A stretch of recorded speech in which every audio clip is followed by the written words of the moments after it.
Well, thank you for joining me. This is to be a free-flowing conversation. The ultimate goal is to really help people of the community get to know who you are, what you do, and anything you want them to keep in consideration. I obviously have questions along the way, but I really just want to open it up to you with anything you want to start off with. Well, thanks for having me. I think this is an important piece of the role of the mayor is for them to get to know me and what my motivations are and some of the inner thinking or my inner thoughts, I guess, when it comes to certain situations. So I'm very happy to be here, and thanks for having me. Well, I want to start off also by talking about how you became mayor. You know, for anybody who is not necessarily in the nation, which you're the mayor of, because this goes out to basically everybody in Prescott Russell is the main aim. Yeah. Okay. Well, it started going back now 9 years ago. I was and still am a school teacher, and I was living in the town of Limoges, and had a group of people who approached me and said, "Look, you're a personal guy. You do a lot of hockey coaching. You're well known. You look pretty reasonable. So would you be interested in maybe running for council at that time?" And it was one of those things that I had never been to a council meeting. I was not really in that, frame of mind. And then I started following it. And then, and next thing you know, I kind of declared, "Oh, you know what? I'll try my hand at being councillor." Won my first election. And then, from that point on, just really enjoy the community part of it, being involved and, having an influence on decisions and, being part of projects that come to life and seeing the results of things and the benefits it brings to our communities that's a big motivator for me. So, so that's how I got into it. But, quite honestly, I grew up in Kreiser, which is a small town not far from here. And, my parents owned like the local restaurant, chip stand, confectionery store. People would go there and, from a young age, I was exposed to, I call it living room politics, people coming in. And so, without knowing, I was kind of learning those things. I was learning it. And, I really developed my interpersonal skills. And, watching how my father would communicate and would talk with customers. And, so it gave me a good basis to get into politics, without knowing it. And now that I'm in it, it's something I really enjoy doing. I really like it a lot, actually. So. What itch do you find that it scratches for you? Again, I think it's the community part, my mother and father, again, a small business in a small town. They became like I would almost call them pillars of the community, our kid is doing this. Would you want to sponsor? Yeah, sure. Yeah. Those types of things, and always helping and kind of reaching out. My father was a Knights of Columbus. He was a big part of that community.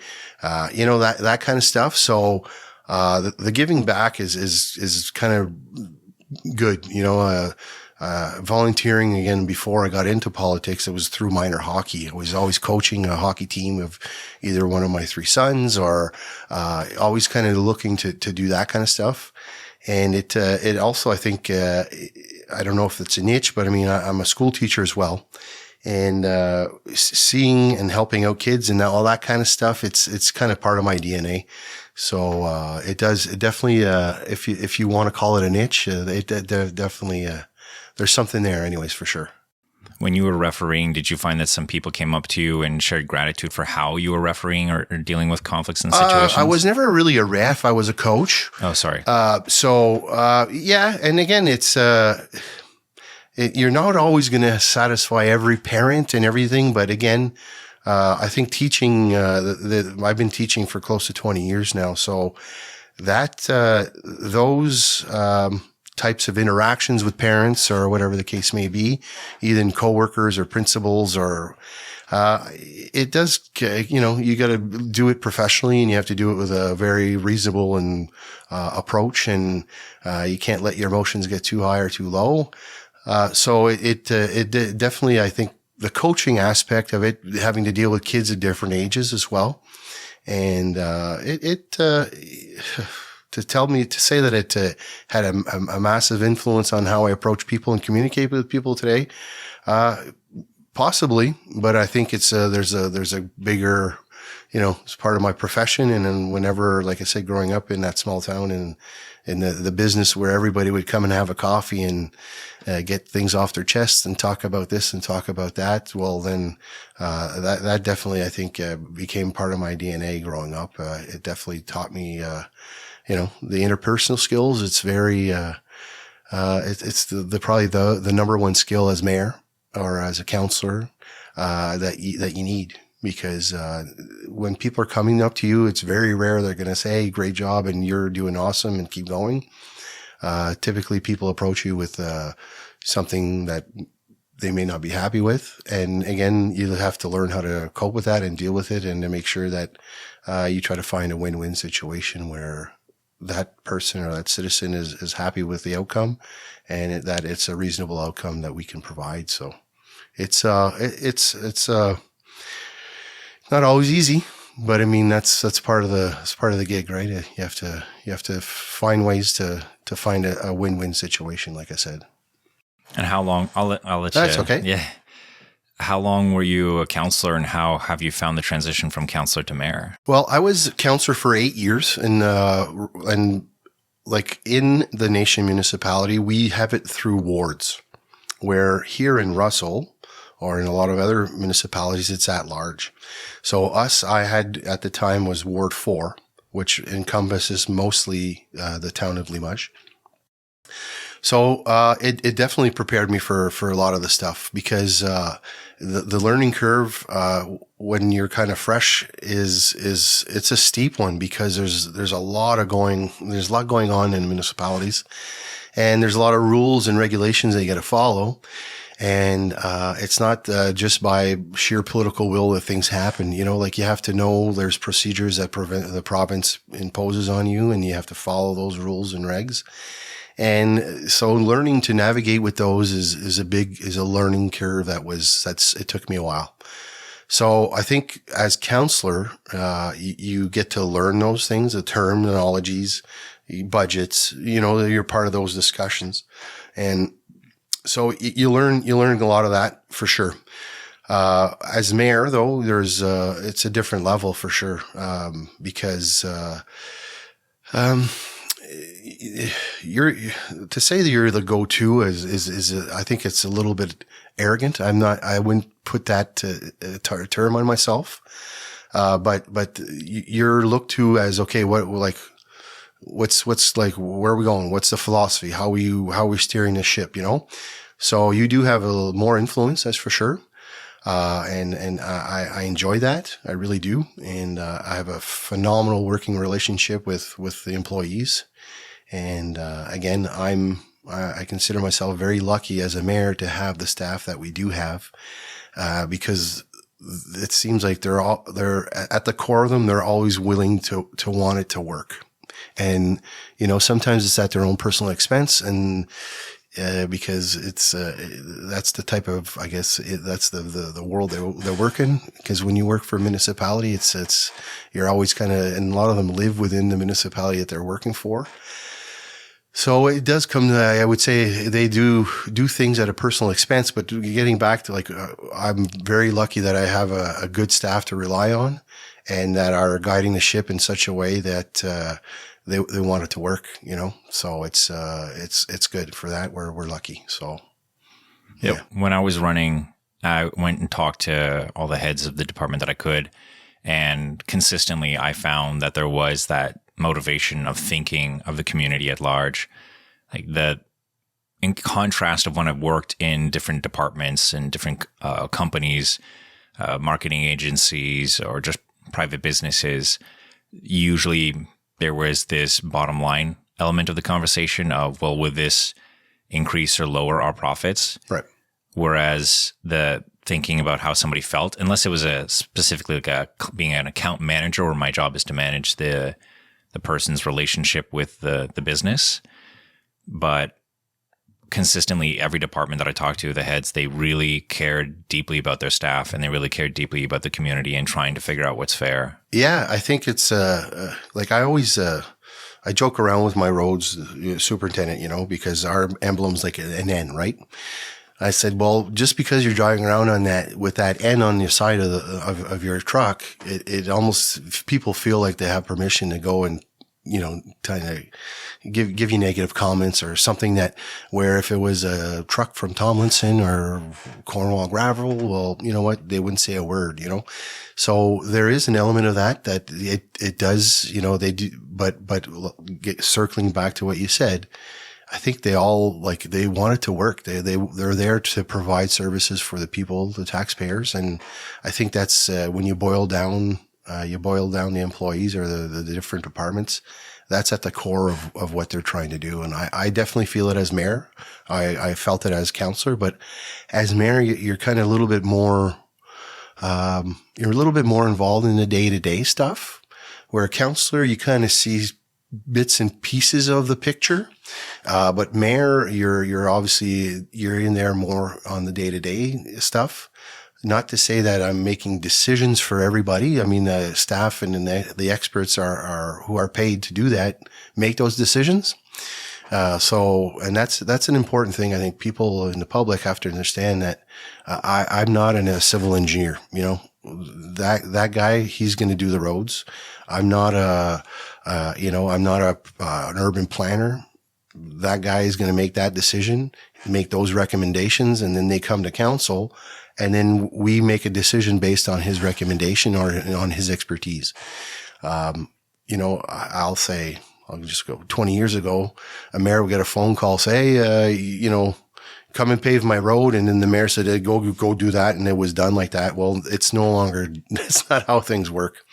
Again, getting back to rules and regulations, and the province is mandated like that. We have an asset management plan now where we list all our roads and ones that are in shape, blah, blah, blah, blah. So a lot of those emotional decisions are taken out of the game, and it's ones that are made with common sense and logic. So that there is very important. I'm very grateful that they've taken that away from politicians, because again, we need to make decisions that are logical and that have, factual things that back up our decisions. To make things on, because, well, I had 13 neighbors knock on my door and complain about something, so we got to get it done. Well, there's kind of those types of elements are starting to be pulled out of the I'll call it the system. And it's a good thing, because honestly, like I said, when you make emotional decisions, instead of logical ones, something suffers somewhere.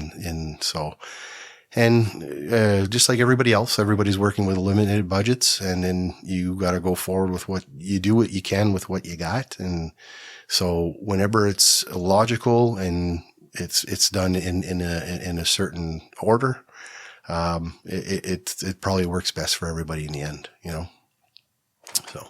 And I noticed that from teaching to coaching to counselor to mayor, there is this element of not only trying to help people in the future become better through encouragement and through motivation and conversation, but also following certain rules and practices that should reap overall positive benefits for the individual and those around them. How do you find from before you started to now, your conversations around the system, around democracy, around voting? Again, democracy, it's funny. I teach a civics and careers course as well. So it's kind of, and that's kind of like my opening spiel is like, what does that word mean to you? And some kids they're not aware, and so obviously as a teacher, it's to educate them. But, a lot of citizens in the average person, doesn't they all know what democracy is, but the thing is that what does it really mean to you, and how does it affect you on a daily basis? And, whenever you kind of start breaking it down, you try to educate or try to have conversations where, okay, this is how it goes, or this is how things work at the municipality. People are sometimes a little bit shocked, and then they go, oh, okay, well, you know what? It is important to vote. And it is important to get the right people in leadership positions, because you don't want to have that, like I said, that person that does the emotional argument or gets in it for the wrong reasons. Like I've seen other municipalities where something, there's a dispute between that individual and the municipality, and well, I'm going to run next election and I'm going to show you, and it never really ends well for that individual. And secondly, if they do get in, it's not a good working relationship between the staff and the new mayor or the new councillor or whatever case may be. So, you got to make sure that you're motivated for the right things, number one. But it's the education piece is really, really important. And this is like what we're doing today is a phenomenal thing. And, as mayor, I definitely want to do more of this, try to talk to the public as much as possible and to educate them and to make sure that they understand where their tax dollars are going and the processes that we go through to make decisions in order to spend their money and to try to provide the services to the best that we can with what we got, So that piece there is ongoing. I find, municipalities in this area are getting better at it. They're putting more emphasis on that piece, the communication piece, because when I started as counselor going back 9 years ago, we'd adopted budget and it was just, there it is and away you go. And the tax increase is 2%. And, and if people who were, I call them the diggers, the people that really wanted to know, well, they could ask for that information and we'd send it to them or they'd go on the website. But to say, okay, there's a mass education of people, we didn't do it. And I'm hoping to change that culture a little bit. And it's changed a lot since I've started, but there needs to be a little bit more of that culture change. And, so when I got in as mayor, that was one of my first things. This is going to be a priority for us, to make sure there's that culture change and that we speak in terms that people understand. And that they can, like, once they internalize information, then there's a better understanding and maybe they're not all upset with us. And, so I think that's the biggest thing is to bring the information to where the people are at, regardless if it's Facebook, social media, this type of stuff, newsletters. Like I was actually this morning, I was talking to the CAO. I said, well, once our budgets are adopted, I'm going to prepare a deck there. We're going to do a slideshow. I'm going to do a presentation in the East and I'm going to do a presentation in the West. I'm going to explain to the people their budget. This is our budget. This is the taxes. This is where your money's being spent. And I'm going to go through the presentations and I'm going to put myself there to have any questions. Because I think it's important for us to do that. We just don't do that. I think this is going to be, quite different for a mayor to present the budget at an open night on a Thursday night at 7:00. If you're interested, you want to see where your money's being spent. I guess the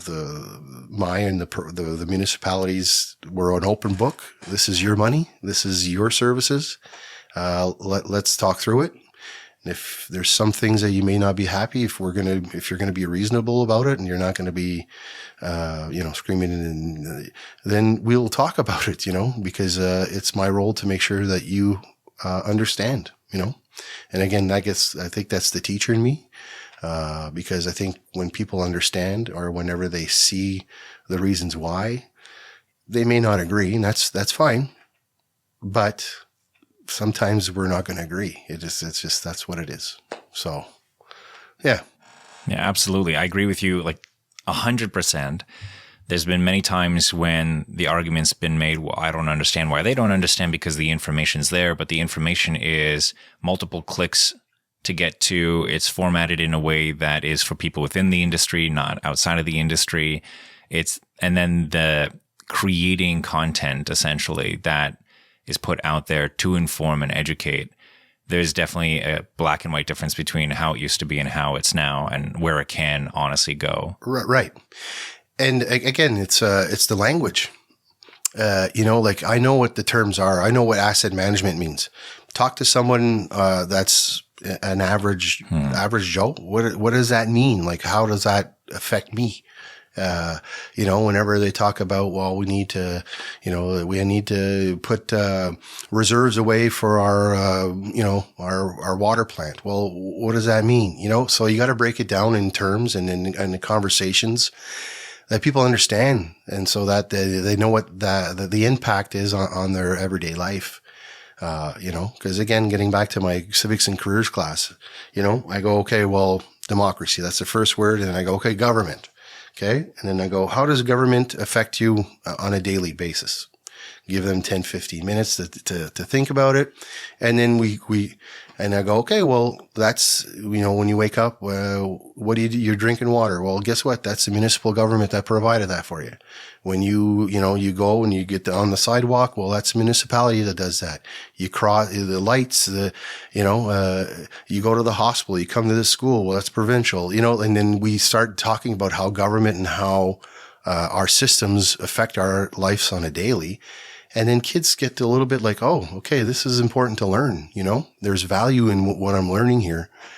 I don't know if all adults feel that way, but I think, if you were to approach it in that such a way as when we're talking to citizens and taxpayers, I think they'd welcome that conversation.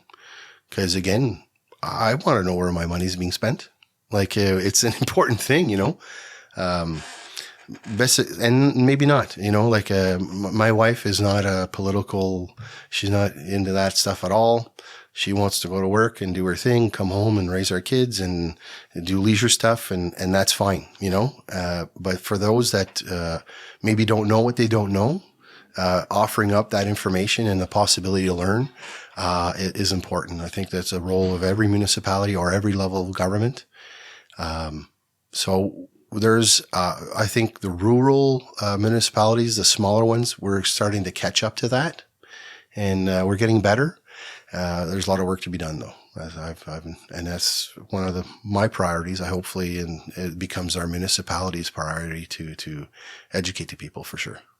Yeah, I'm fully on board. Yeah. This is part of the reason why I'm doing this is I want a place. Well, first and foremost, this is CJRO, like local first news office studio. Mm-hmm. So the entire ethos of this group is to highlight what's happening on the local level. And beyond that, I really want to give this opportunity to upgrade the way that our townships communicate, to give mayors, councillors, community leaders a better platform for which they can share not only their own personal experiences, like what brought them to the community, why they stay in the community, what they have been a part of, what they want to see change, the whole thing, but also to just allow for a more human connection between people. Right. Because once you're, I'm sure you're far more busy now as a mayor than you were as a councillor. Yes. And so your ability to, like, just in the back of your head, the amount of time that you have to invest in certain things, I'm sure has shifted. Right. For sure. I call that mental real estate. And, as councillor, there was some for sure, because, in the end, if you're like, I'm motivated for the result to be the greatest good for as many people as possible. That's kind of like, I'm always like, okay, is this, it's going to have a positive impact for the most people possible, then let's work towards that goal. So getting back to what you're saying, the mental real estate is obviously it's taking up a bigger piece now. As councillor, you're aware of what's going on in other parts of the municipality, but, like, you have to realize that, well, that's somebody else's responsibility, and you would let that go.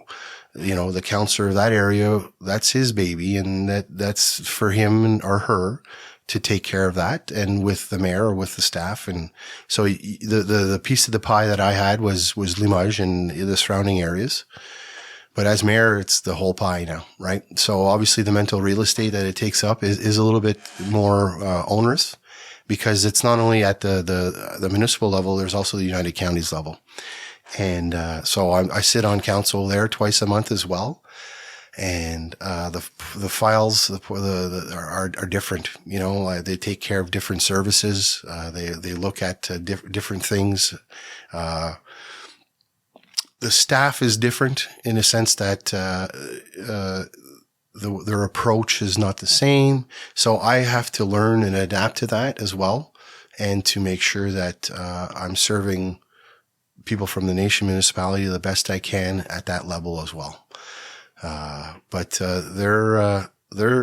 it's a different kettle of fish for sure. And I'm sure Pierre, when he was sitting here talking to you, he's probably saying that as well.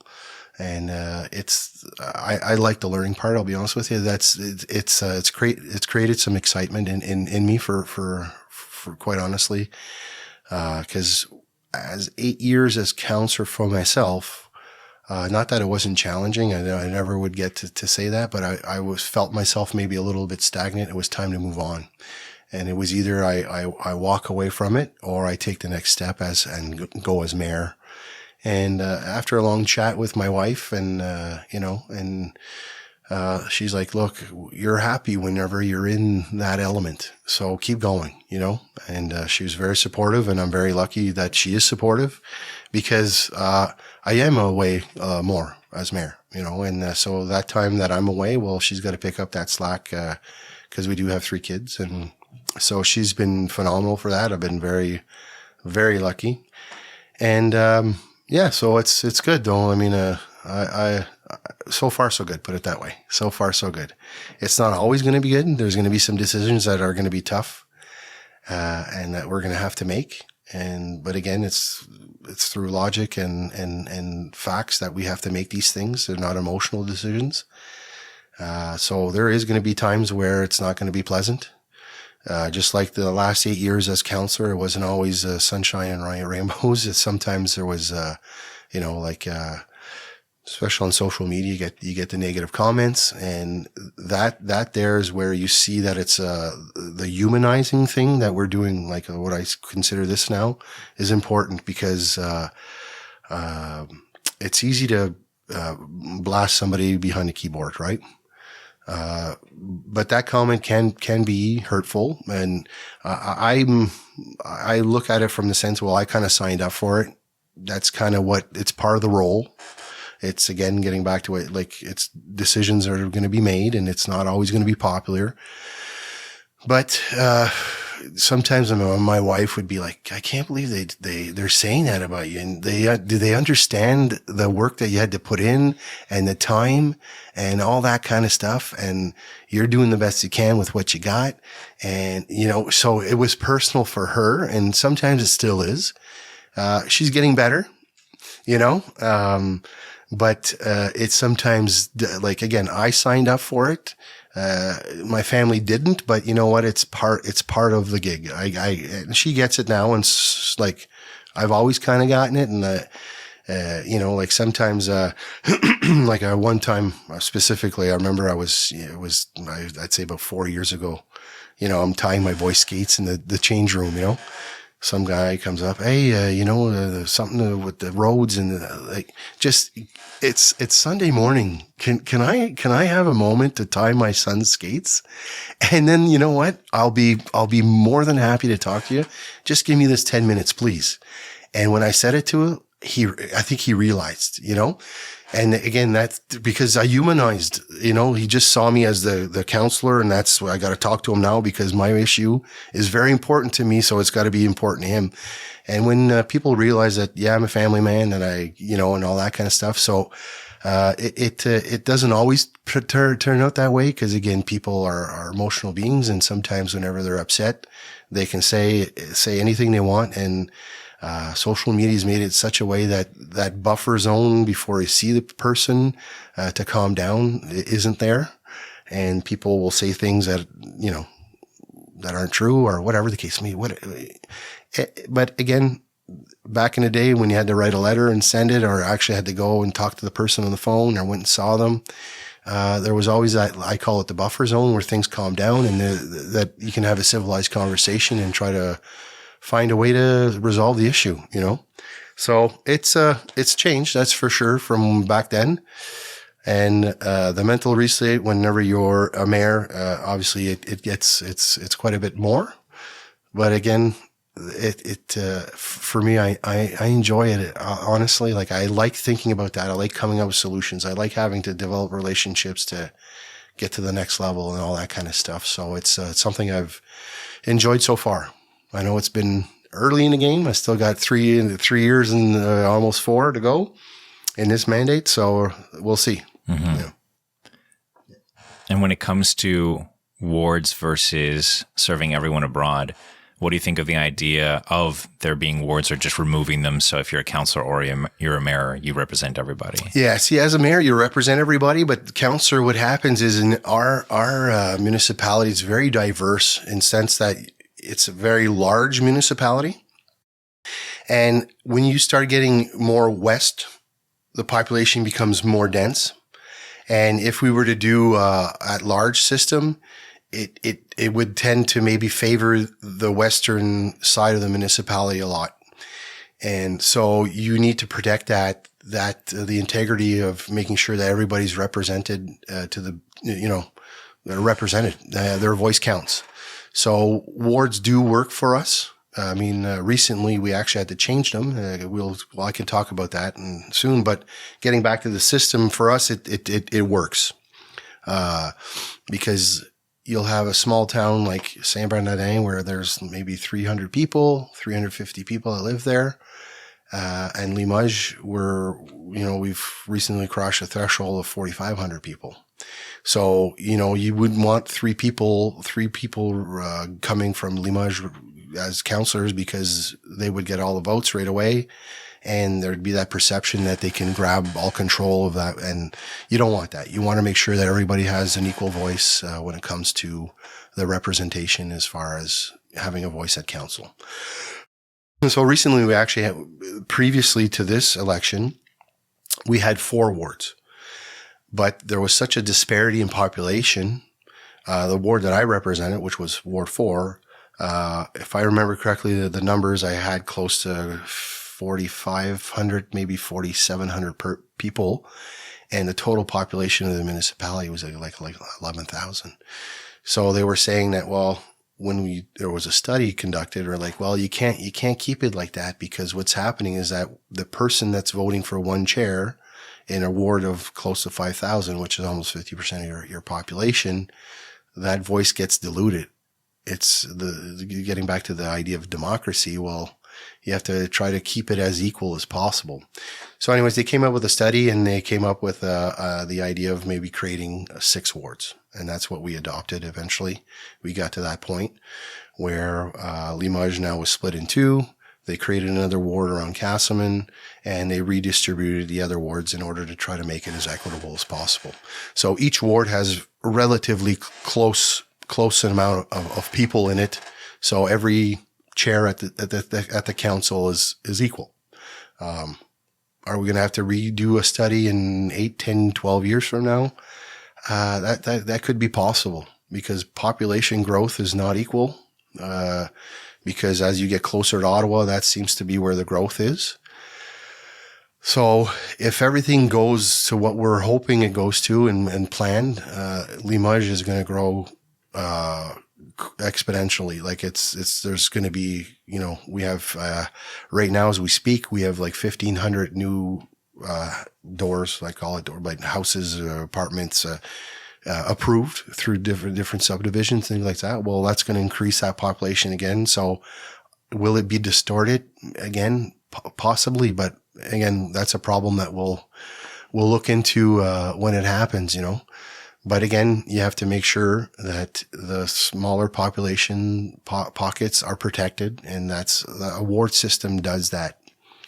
Here in Russell, at large, it works because I think if you look at, the population between Russell and Embrun, it's relatively the same. It's close. I think growth rates are about the same. So it works for them, and so they can go ahead by doing it that way, So, but it wouldn't work for us. That at-large stuff is definitely not an option for our municipality. Do you have examples of what would be potentially lost? Like, are there certain needs that exist in one section of Limoges that don't exist in? Yeah, for sure. I mean, Limoges right now, the big push is recreation because they want services that are, keep their kids in town and they don't have to go elsewhere. So recreation seems to be a big push in Limoges, where when you're out more in the rural areas, it's roads. They want good quality roads. They want to be able to, have good, reliable roads and services that are tied to that. They're not asking for a lot. Like, they're not asking for complexes to be built, and they're not asking for, those types of things that more urban areas tend to ask for, and again, it's, when you, like, we're a very unique municipality in the sense that you can leave where I live, just, here at the Four Corners, and I can drive 50 minutes and still be in the same municipality. Like, our road system is very large. It's a major expenditure for us. It counts for over 40% of our budget. So, like, when you have that infrastructure that needs to be supported, you can't just not, you can't forget it. You can't get rid of a bridge and say, okay, well, that's, so that's always there. And it's an expenditure that comes back. Then it forces us to think out of the box to offer recreation and to offer, all these other services that a municipality has to, because we're weighed down by our sheer size, So, but there is different needs for sure. I mean, rural, I know in the East, there's a population that's more aging.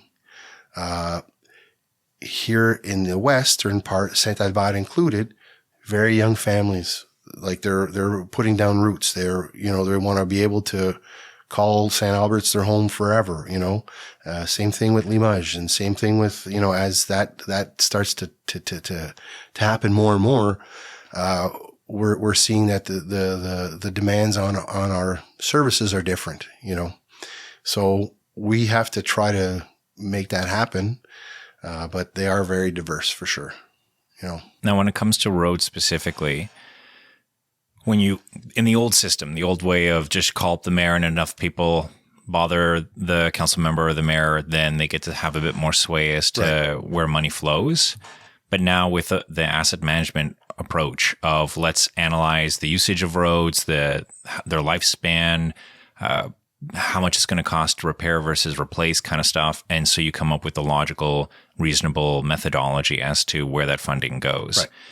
So when I'm sure there's other examples, but with roads specifically, doesn't it surpass the ward system? Because whether you have a ward or you have at large, how a road is decided upon.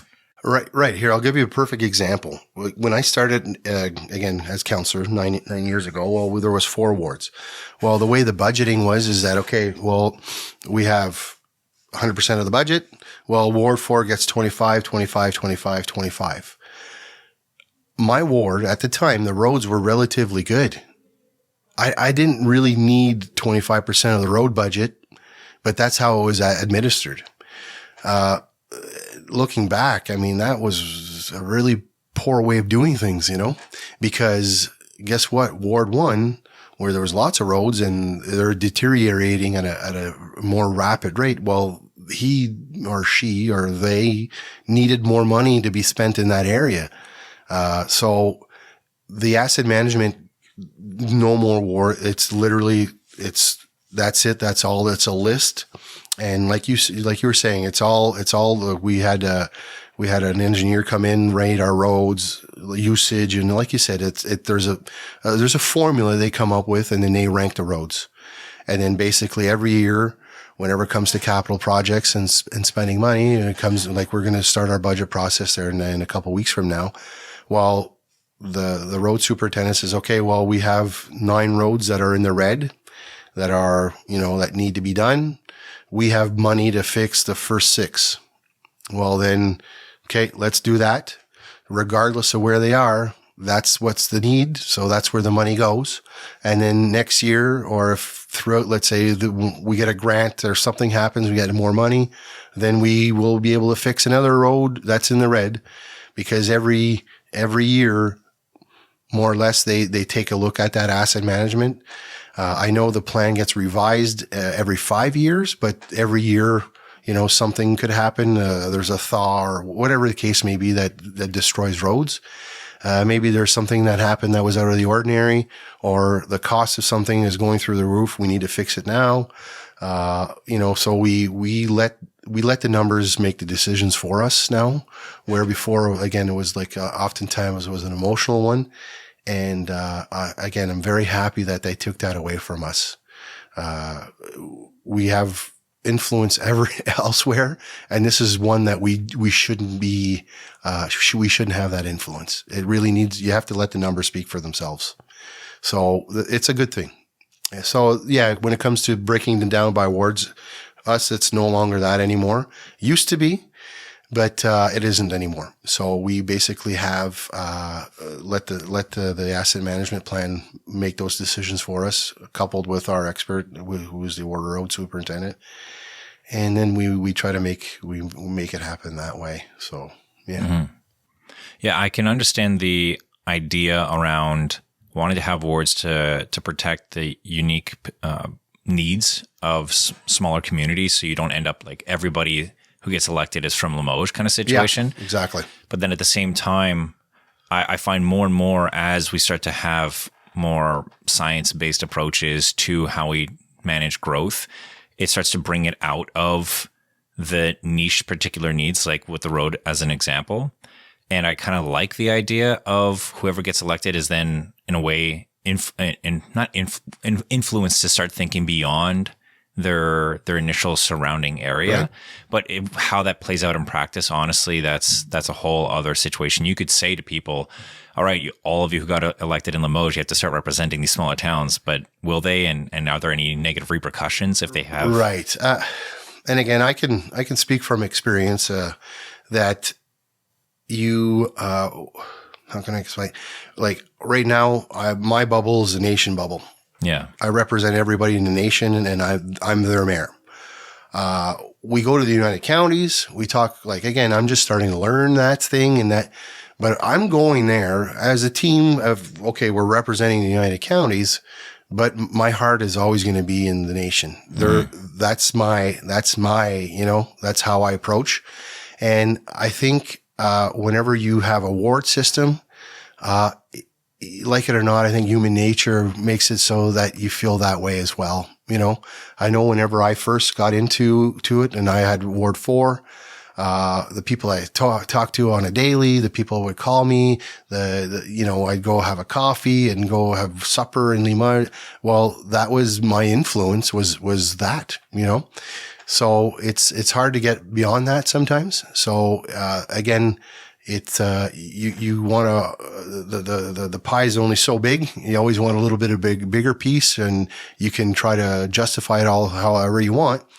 But in the end, whenever you, are in there for a little bit longer and the experience factor comes in, and then you start saying, you know what? Yeah, we do need to put more money, I'll just say, in the arena in San Isidore, because that's something that it doesn't always have to be Limoges. That's like that mentality really, I started to dissipate as I got more experience. And then you really start thinking as a whole.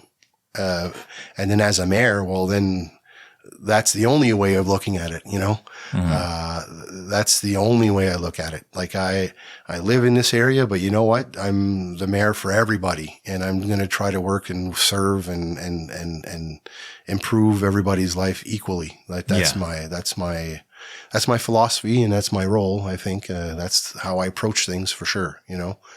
I'm not saying, well, let's influence one decision because it's going to be better for people around where I live. That's not at all my philosophy or my approach.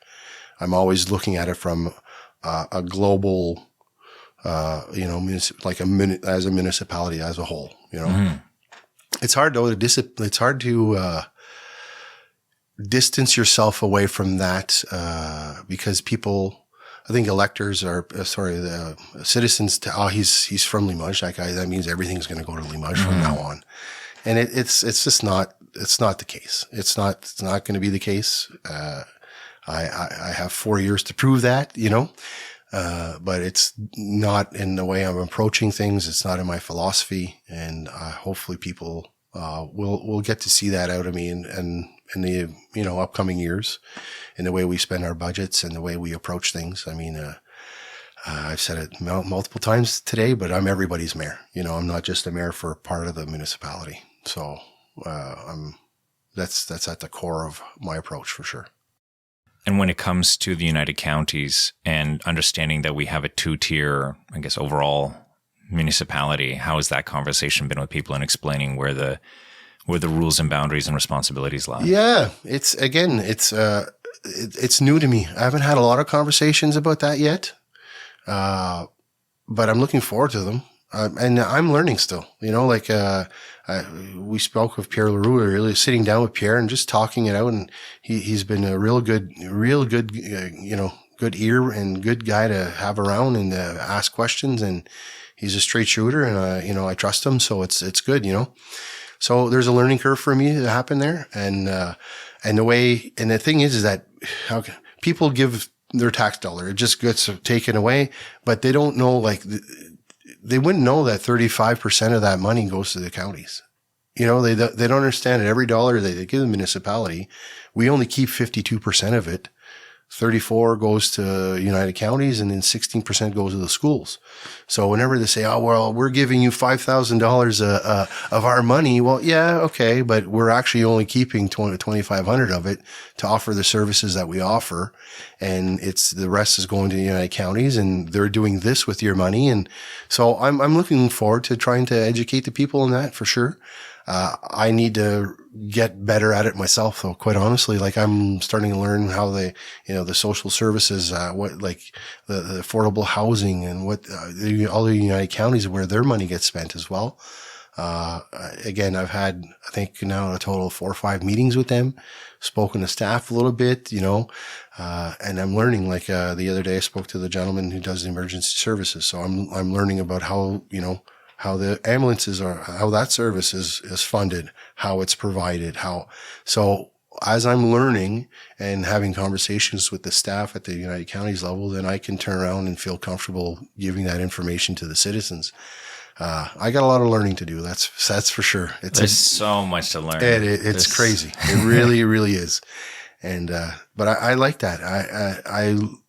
I consider myself a lifelong learner, whenever I have a little bit of downtime, I watch YouTube videos, or I'm reading articles, or just things that, to kind of keep myself sharp, what's going on in other places, or how are they doing it in Northern Ontario? We're at a point we're going to start talking about firefighting services and that kind of stuff. Well, we're hitting walls everywhere with our firefighter services and blah, blah, blah. Well, how are they doing it in Northern Ontario?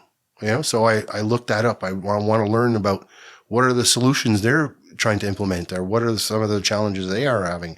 So whenever I have a little bit of downtime, that's the kind of stuff I preoccupy myself with, because I think it's just with that knowledge, or with that kind of, I can better serve the people, or better bring a more valued opinion to the table, because it comes from a place of knowledge and not just of opinion. Absolutely. So, yeah. What are these resources if anybody else wants to follow along? Well, again, I'm lucky because we get AMO is I think it's Associations of Municipality of Ontario. I think that's what the acronym is.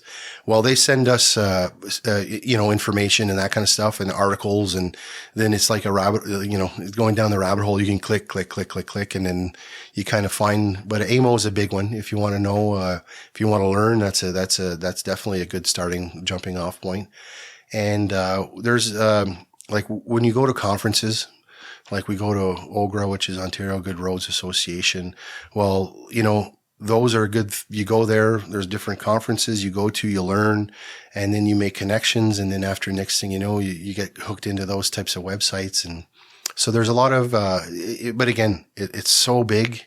It's so vast. I can spend 10 hours a day, 7 days a week trying to learn and trying to, it's like an endless thing. And it's the thing is that it's constantly evolving, because we're seeing now with the Conservative government and the provincial level, they're bringing in some sweeping changes that affect municipalities.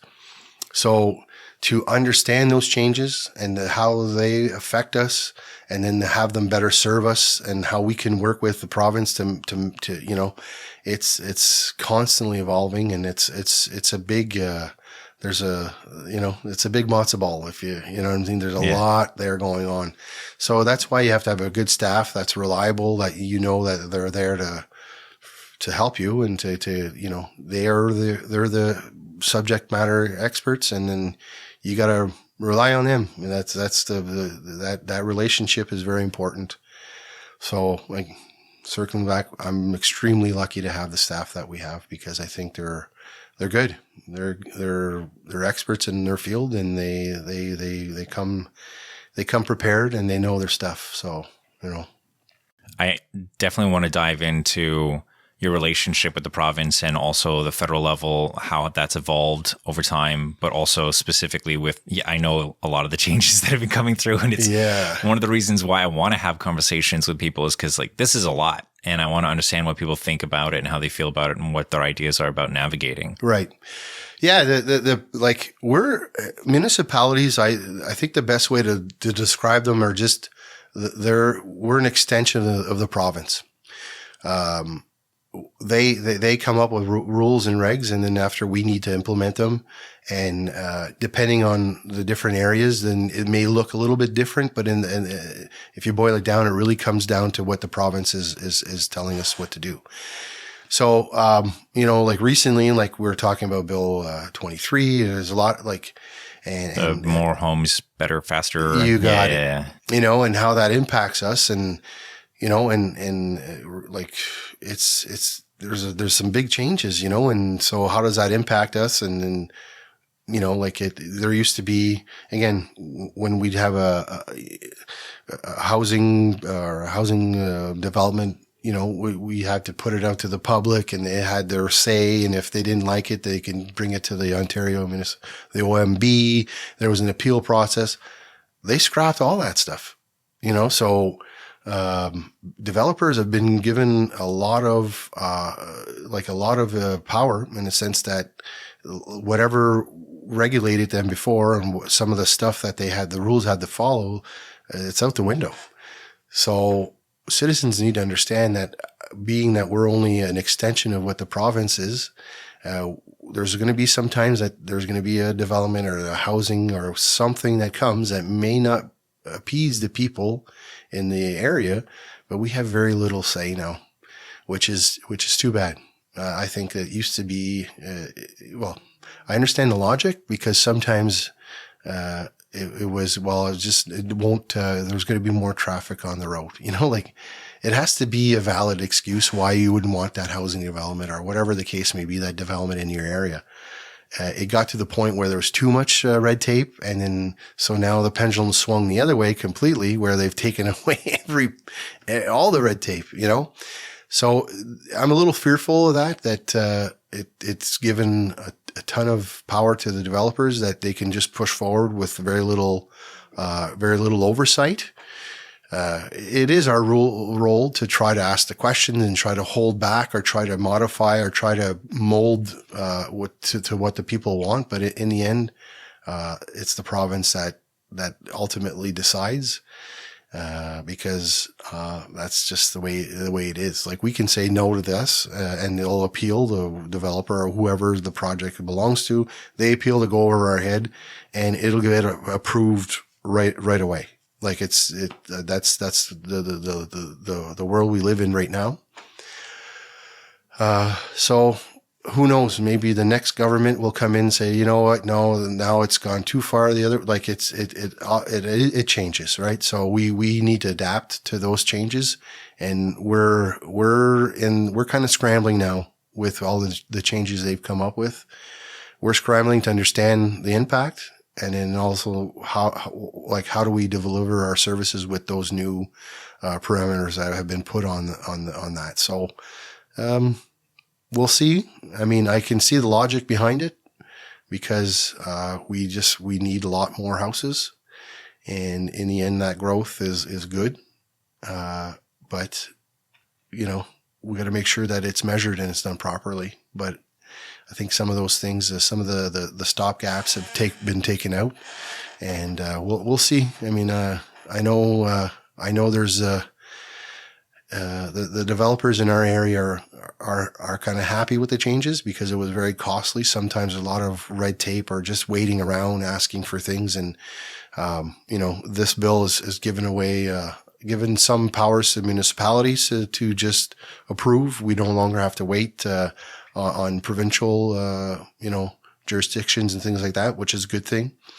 But, sometimes, on the flip side, it's forcing us to have to hire the proper staff to be able to do that. So there's more costs that come on our back, So again, the impacts, I'm not quite sure to what extent. I think we're going to have to just go through it and see where that lies. But, they're very aggressive, put it this way.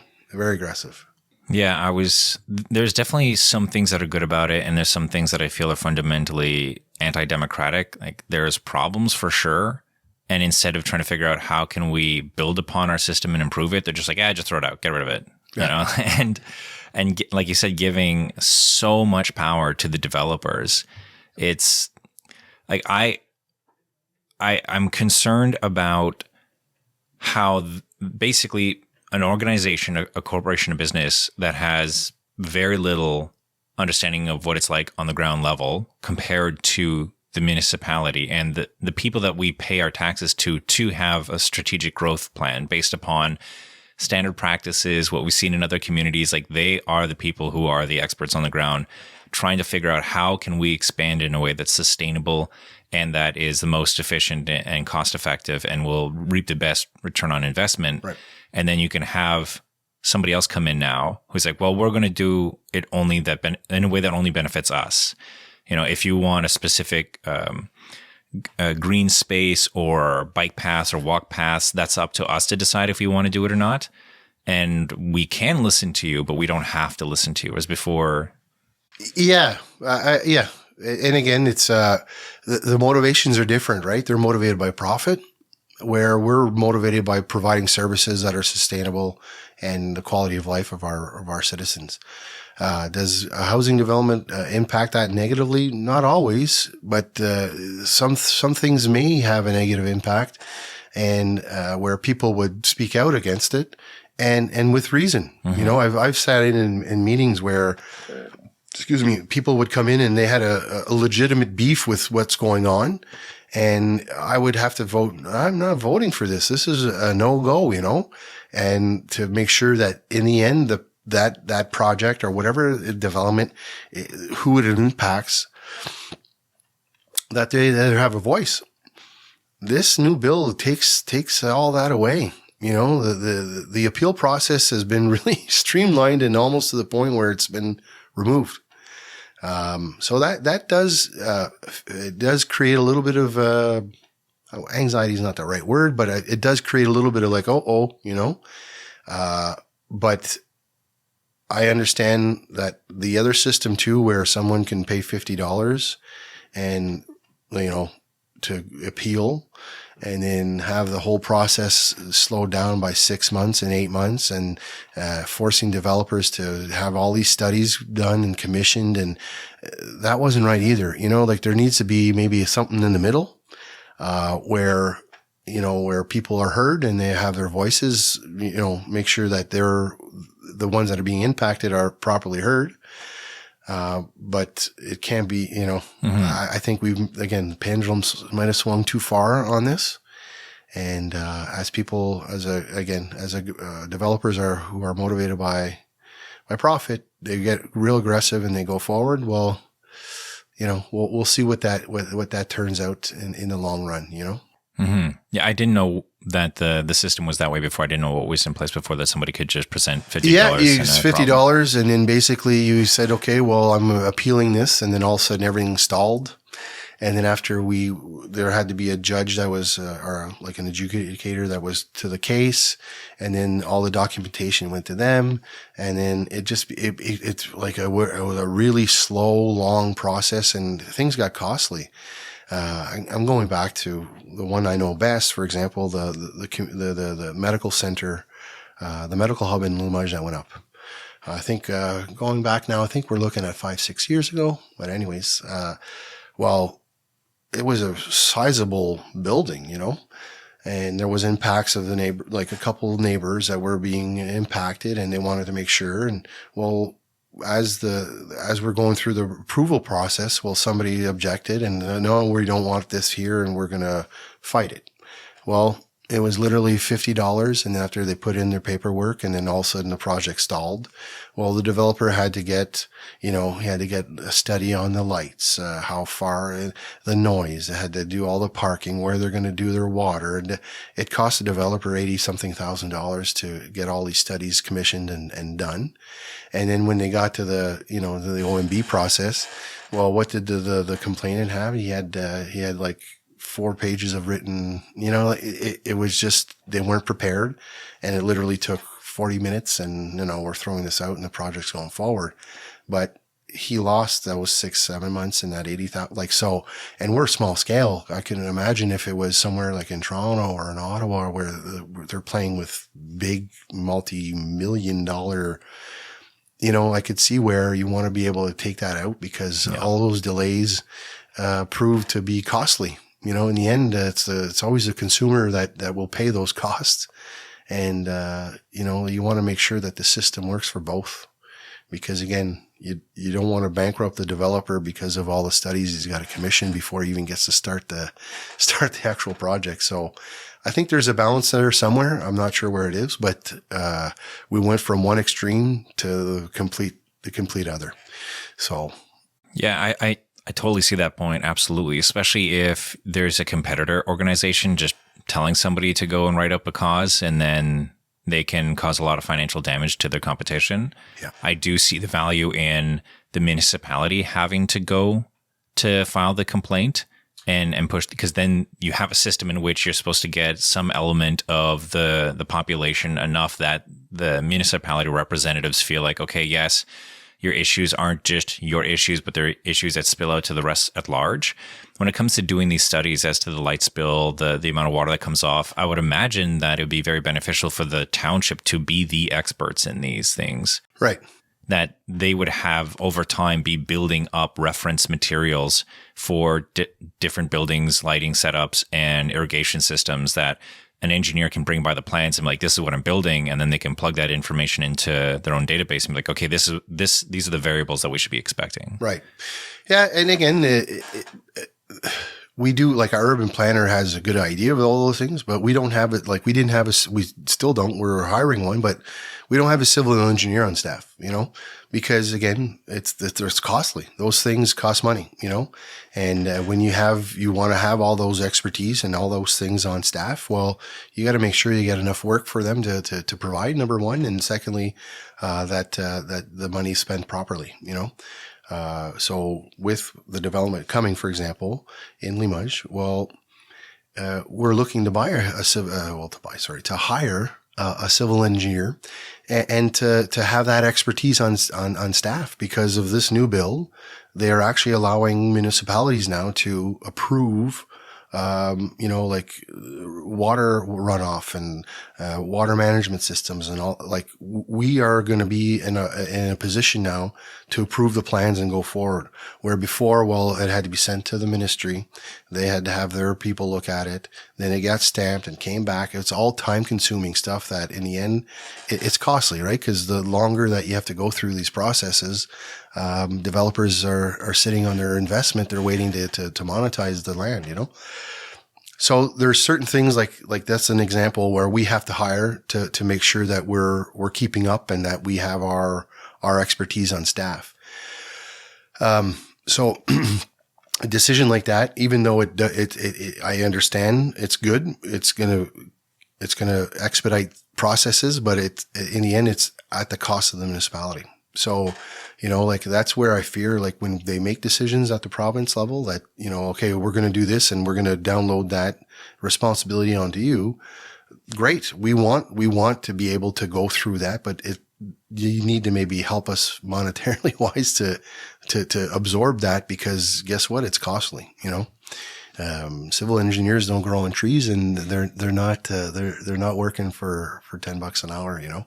So, but again, all those decisions have impact, and we're starting to measure those impacts, and we're gonna, like, it's not just this one bill. There's others as well, you know, like how they're what they're saying about the the conservation authorities.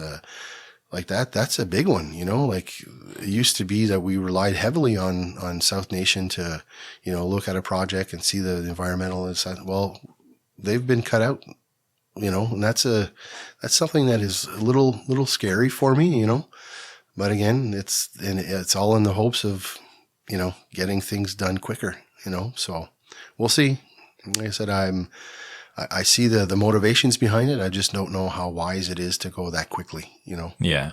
How is your relationship with the province and being able to push back on things in a respectful manner, or have adjustments take place? Yeah, it's always respectful. I mean, you know, Stéphane Sarrazin, who's our MPP here, wonderful guy, really approachable.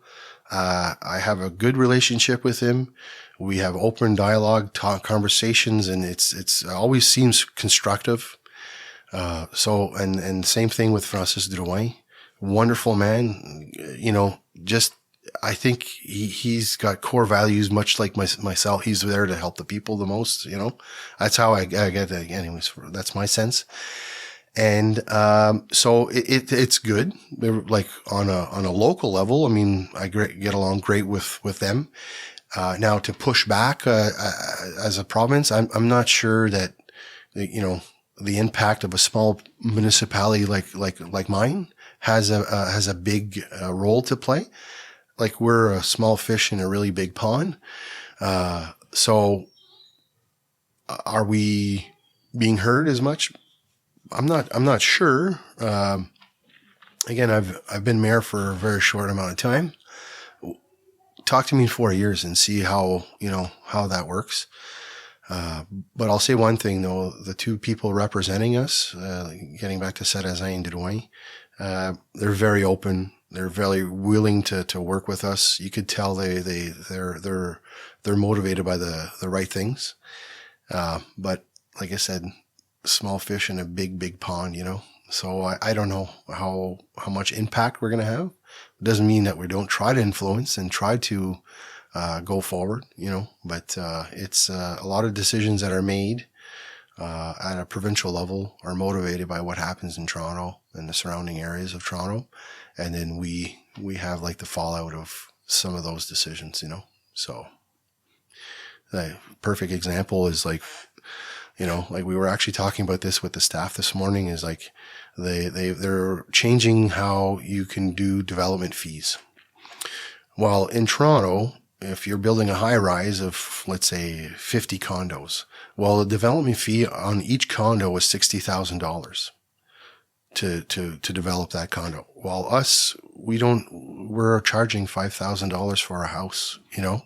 So they're trying to do away with development fees in Toronto because they're sitting on $22 billion of reserves that they've accumulated from all these development fees, and they're not using it. It's just sitting there. And then we're struggling to scrape by just enough to have a little bit of money to help pay for the complex, for example. Well, the province has identified that $22 billion that you're sitting on in Toronto is not right, because you should take that money and spend it back in the communities that you've accumulated it for. So they made a sweeping change that, okay, we're going to make sure that but the thing is that we need that money, you know, like we need that money to be able to provide, the services that growth puts pressure on you to provide, you know? So it is what it is. We'll learn to figure it out. But, like I said, a lot of those decisions are made at the higher end, and we have to, oftentimes pick up the pieces and figure it out from our end. Yeah, that was a really interesting choice. You know, I understand the idea of by removing the development charges, which at first when I heard about development charges, I felt like it seemed like it seemed like it was anti-growth in a certain way, in that you're going to tax people who want to come into your community that you wouldn't tax people who are already living there, right? Like if my parents built a house and I just live in it and then my grandkids live in it, they don't have to pay that entrance fee, whereas people coming in do. But I did see the value in, with this extra money, look at all the good we can do. I'm like, okay, the good is good. You want these beneficial things to take place. But then removing the development charges means you can have more houses. It's easier for people to move in. It's more affordable, which you want. You want that growth. You want it easier for people to have social mobility and to start investing into one of the most important assets any family can have or anybody can have, which is actually owning a place. Just the psychological benefits and the buy-in that gives for a community and all that kind of stuff is undeniable. But to go and remove that source of funding and then only saying that you basically have to raise your taxes for your community to be able to compensate for that is going to be very challenging, especially when you compare something like a city in which if you look at the progressive tax system, like the amount of people that you have in Toronto, as an example, at the higher echelon of the taxing bracket where you can bring in that money versus smaller communities where that gap isn't as large. There isn't a multi-million-dollar house and then a couple neighborhoods over just a couple $100,000 house, right? And the other thing too is that much of the infrastructure that is in place in cities, like for example, like part of our development fees, there's a percentage that goes into like our fire department. So as you're a developer, you're paying your development fees. Well, we take a piece of that and we put it in a reserve for our fire department, because as growth happens, well, you need to grow your fire department to handle those new challenges. So that's the idea of development fees, and that's why they're in place, and that's why we need those to help pay for the pressures that are put on us from growth. Complex in Limoges, for example. Well, there's the people within Limoges. Well, we need some recreation now. We need this. We need that. We need to push forward. Well, a lot of a major portion of the development fees are going to help fund that. Well, if you're in Toronto, that arena has been built there forever, and there are people that are around there. What are you going to build an arena on top of the arena? You know what I mean? So that's why, they're saying the province's opinion is that, well, a lot of the infrastructure that you're collecting to say that you're going to be building on to handle that growth, is not needed. Where it is. You can't, like in Toronto, well, they're going upwards, right? So every time that they're building, well, they're already reaping the benefits of a system that's already been laid out. You got it. Where they need to spend that money on something else, or they need to spend the development fees that they've accumulated, where our development fees, number one, they're so low, but that money is needed for us to be able to again, I'm talking about Limoges because that's what I've known best as I'm learning all the other things in the municipality. But, as growth happens, well, we're going to have to build boulevards.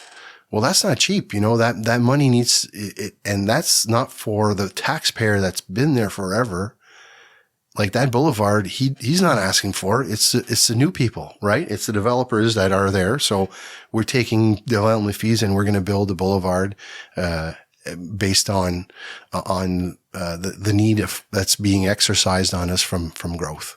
So that's the idea. And so to take them away from all municipalities is a little bit of a scary thing. They haven't though. I don't think they've taken all of it away, but they've modified it. They're reducing it on different levels. Like if it's low income housing, well, then there's no development fees, and they're trying to find ways to make it more affordable. And I like where they're going, but we got to be careful not to snuff out the small guy that needs all those for sure, Mm-hmm. So. Yeah, absolutely. That's why I was also confused about them opening up the greenbelt, because if you are taking away development fees, you want to have people then closer to the services, which you just want people closer to the services first and foremost, and then to incentivize building out as opposed to building up. Right. That I also found a bit confusing. Yeah, I agree. The logic is a little bit, it doesn't make sense. Yeah, I agree with you. Mm-hmm. Yeah. So getting back to relationship with the province. And again, in my 8 years as councillor, you know, you have these conversations with your elected officials at the federal level, and they've always been real gentlemen. And now as mayor, I think it's a little bit more intense. I think the conversations and the ones I've had thus far have been real productive. And again, they're very receptive. So it's been a pleasant experience so far. So hopefully we can build on that and keep going, and you know, and so that everybody mutually benefits from you know, those types of relationships, you know, because we need them to help fund us with certain projects, because we simply just don't have the money. You can only squeeze the taxpayer so much, you know. You can only ask them to pay so much. You can only ask them to do so much. At a certain level, you need help from other levels of government. And, you know, we've seen it, you know, throughout the years, that they do help us. And, you know, hopefully we can continue that going forward, you know, because again, the amount of services and amount of infrastructure that we have, we're going to just simply hit walls everywhere. It's just, we can't keep going the way we're going. It's just not possible, you know. You know, we're fixing a bridge, for example, this year. If I remember correctly, the total cost of the bridge is like, to rehabilitate it is like 5.2 million. That is a massive amount of money for us. So we just didn't have the money. So now we have to finance the repair of that bridge over 20 years. Well, then what about the next bridge that has to be fixed in 3 years? Are we going to we're going to have to finance that for 20 years? As you keep financing and trying to fund projects that are to rehabilitate infrastructure, you can't keep refinancing and finance, because then you're not doing anything. You're just paying off debt, you know?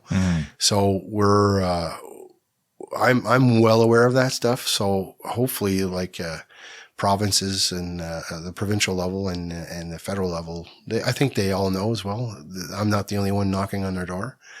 So, but it's a little scary when you get into the inner workings of the books.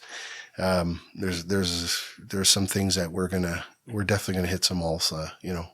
Yeah, when you start to switch away from the old system of the squeaky wheel gets the attention, or not even the squeaky wheel, but whoever has the most clout gets power and influence, and then starting to look at things as more systemic approaches. What is it going to be like to rebuild this, rehabilitate this, replace it, or just let it fall to the wayside? Yep.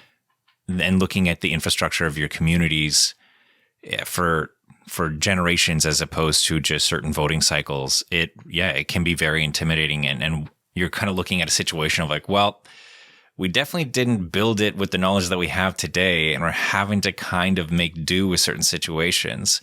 Like for example, in our own township, the sports dome that was created, it was built, but there was no integration as to what are we going to do when it reaches its life cycle. That's a conversation that's taking place now of, are we going to raise the ticket, like the entry fee, so that way we can start putting money aside for that? Are we just going to do another round of social fundraising like we did to help build it? You know, all these different approaches and everything in between.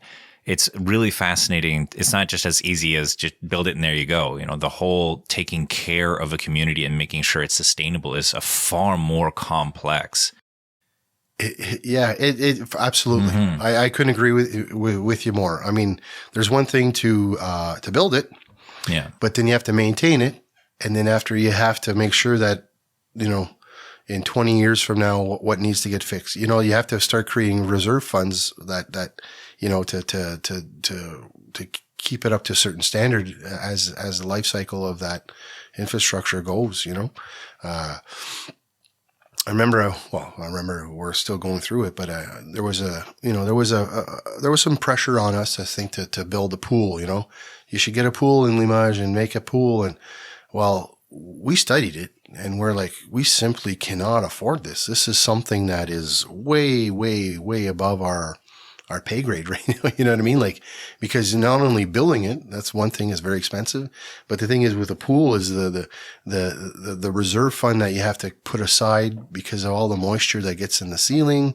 And then you have to replace the beams because there's rust that develops. And so as you start peeling away that onion, you're like, oh, we do not want to touch this with a million, with a 10-foot pole, you know, because we're a really small municipality. And, you know, as you're going through it and you're studying it and I was researching it, like you need like to have a pool, you need a population of like 50,000, like a small city of like 50,000 for it to be, you know, like you're comfortable, you know? So we were like, we do not want this. And then, you know, let's go a different path. Let's do, artificial turf so that you can offer different things like soccer and frisbee and all these other like sports that were a little bit different, that wasn't necessarily hockey. And, we're seeing some very positive returns on it already. And we're about to open that complex in a couple of weeks from now.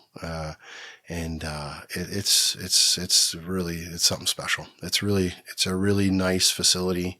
The community center is going to be multifunctional. We have a walking path in there for our residents. We have a good partnership with the school beside us. They're going to have access to it during the day. So, the daycare is going to have access to it there's so many moving parts to it that are positive, you know. But it is intimidating though when you're building new infrastructure, knowing that, okay, down the road, like it's all nice and fine and brand new right now. But when at first the project, when it was conceived, we were going to do a dome as well. And we're like, yeah, but the dome in 20 years from now, that the balloon is finished, 20 to 25 years, it's finished. So you got to scrap it and you got to start over. So we were doing our internal analyzing and we realized that a solid structure was the way to go. And so obviously it was more expensive, but again, we're going to get 60 years out of that building or 70 years out of that building versus 20 to 25 on a dome that you had to scrap and then start over, So our staff did all the number crunching, and they came up with an idea that it's probably better, to go with the solid structure, and that's the way we went. And I couldn't be happier with the results. It's going to become the heartbeat of that community and also of the broader community as well. So it's been a positive experience. Yeah, those are the fun challenges where you have people who want something collectively and you realize, okay, that's not feasible yet, but there are things that we can do that can get us there. Right. And finding those in between steps that still result in people being happy, still result in a greater quality of life, and are more sustainable than just going straight for the big prize at the end of the road. Yeah, exactly. Because like I said, we would have never had the money to buy to have a pool and a rink and we're not there. We know we're not there, and it would be really. We would be poorly advised to go forward with that kind of project. We went with something we knew we could afford and go forward and like I said, improve the quality of life of the people that are going to be using it and of our communities in the nation municipality. So with that being said, now it's to make sure that we use it, and so it's thus far it's been. The time slots are really filling up, and like I said, it's the partnership with the school as well. And it's been a real positive experience for sure. But again, you always want to buy the Cadillac, but sometimes you can afford the Jetta. So you're going to get to point A to point B, but you're in a Jetta. Yeah. So I think that's what we. Not to say that the project's a Jetta, but you get what I'm saying. I get what you're saying. Yes. What people wanted and where we could have took it, we would have put ourselves in financial trouble, and we just didn't go down that path. So, I mean, we made a good, safe decision that we will reap the benefits for our generations. My kids are going to go to that place and love it. So that was one of the main motivators for me to push that forward, and to see it come to fruition is an awesome thing. So yeah. When it came to running your election, what did you find was different this time around? And and what did you think of the voter turnout? Yeah, I'll tell you the big difference for me is the sheer size of our municipality. It's not that you live in a bubble, but whenever you're kind of, my daily interactions are always around here, around Limoges and around, Casselman area. And, we'd go to Saint Isidore, and I knew what was going on there and all that stuff. And it was part of our municipality. But when you get out there and you see the sheer size of it, and then you start driving the roads, and it's like, wow, we have a lot of roads. That was one thing that really was an eye opener for me. You realize, like, we have, 530 kilometers of roads. Just to give you a comparison, Russell, I think, have maybe 230. We have more than double. So whenever your plows are out there working, like everything is double, so it takes up a lot of our budget and a lot of our attention. And, that was one thing that really marked me. I think whenever I got out there during the election, trying to go door knocking, going to talk to the people.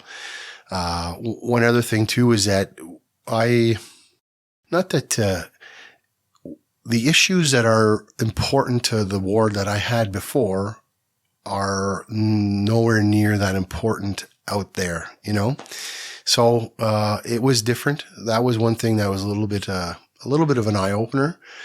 But it was positive though. Quite honestly, I was not received, in a negative way when I was doing my door knocking.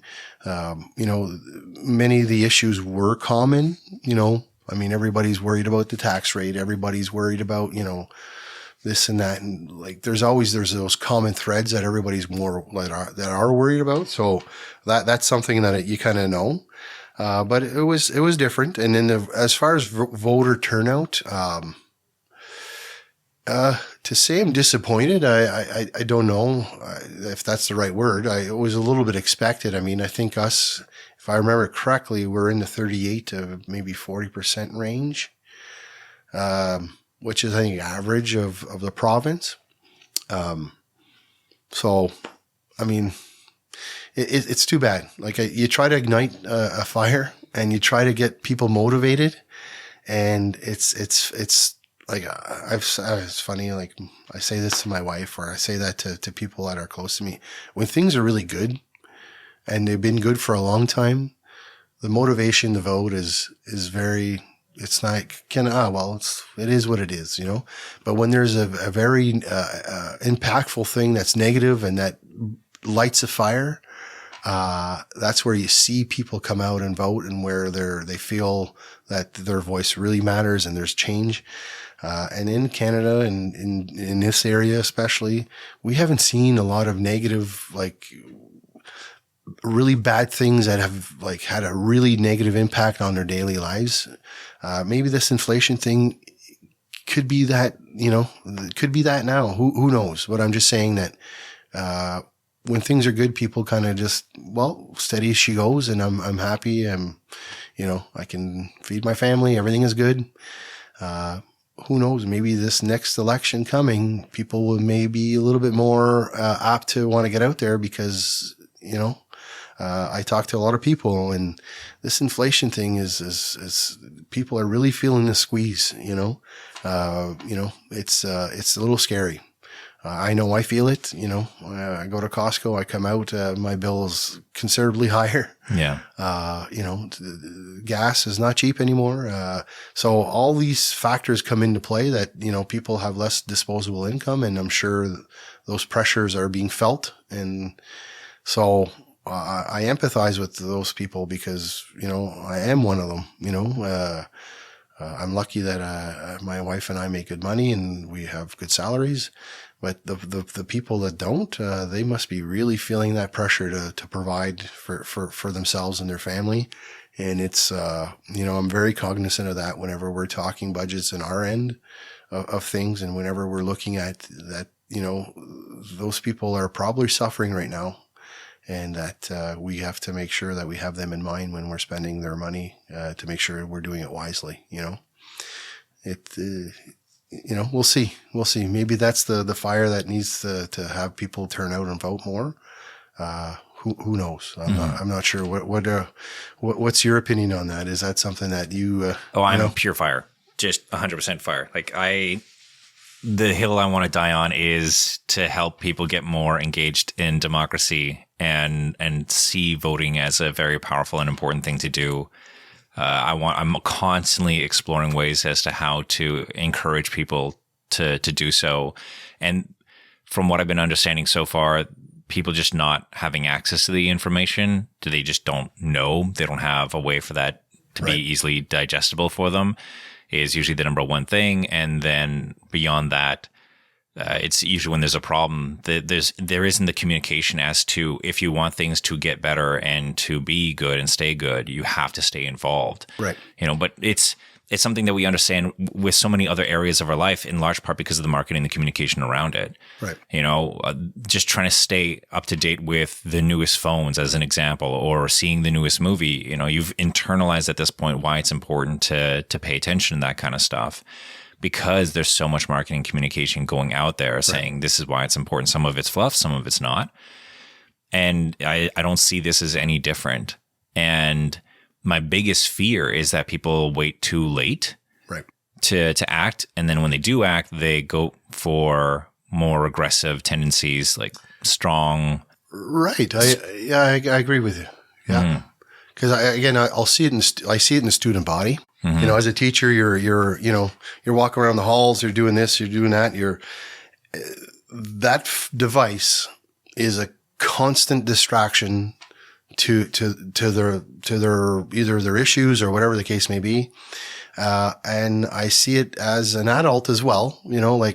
I like to read articles like I was saying earlier about that, but it's nothing for my wife. And I'm sure that there's 7 million people the same way. It's nothing for her to just sit on Amazon and shop, like we call it window shopping on her phone for 2 hours. And it's a complete distraction, and she's content and everything is good, and God bless her and way to go.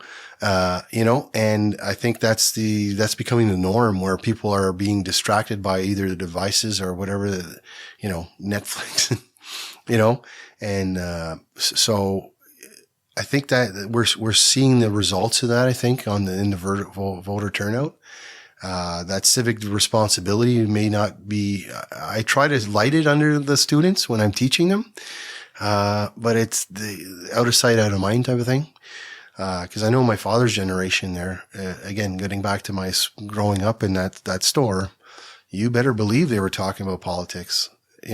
And my dad at the time, he was a pretty, it's funny, earlier in his life, he was a pretty strong conservative. And as he grew up, got older, he became liberal. But it's funny, they would talk politics, and they were betting and how many seats and $2 a seat more. And, it was great conversations. And again, my understanding at the time was very limited, but I knew it was important. We don't have those types of situations anymore, I don't think, where kids feel like it's very important. Or even, and when I say kids, even young adults, I mean, I'm talking 25 and younger, to try to impose the importance of it. I'm not sure they're there yet, but again, maybe it will get there, because what's being predicted as far as recession, there's going to be a lot of pain out there. There's going to be a lot of things that may not be pleasant to get through. Jobs may be lost. I don't know. I'm not an expert at that, but what they're predicting. So maybe that might be the fire that lights them, that says, oh yeah, you know what? The policies that the governments are imposing, they're important, So maybe that could be the spark. I'm not quite sure, but it frustrates me.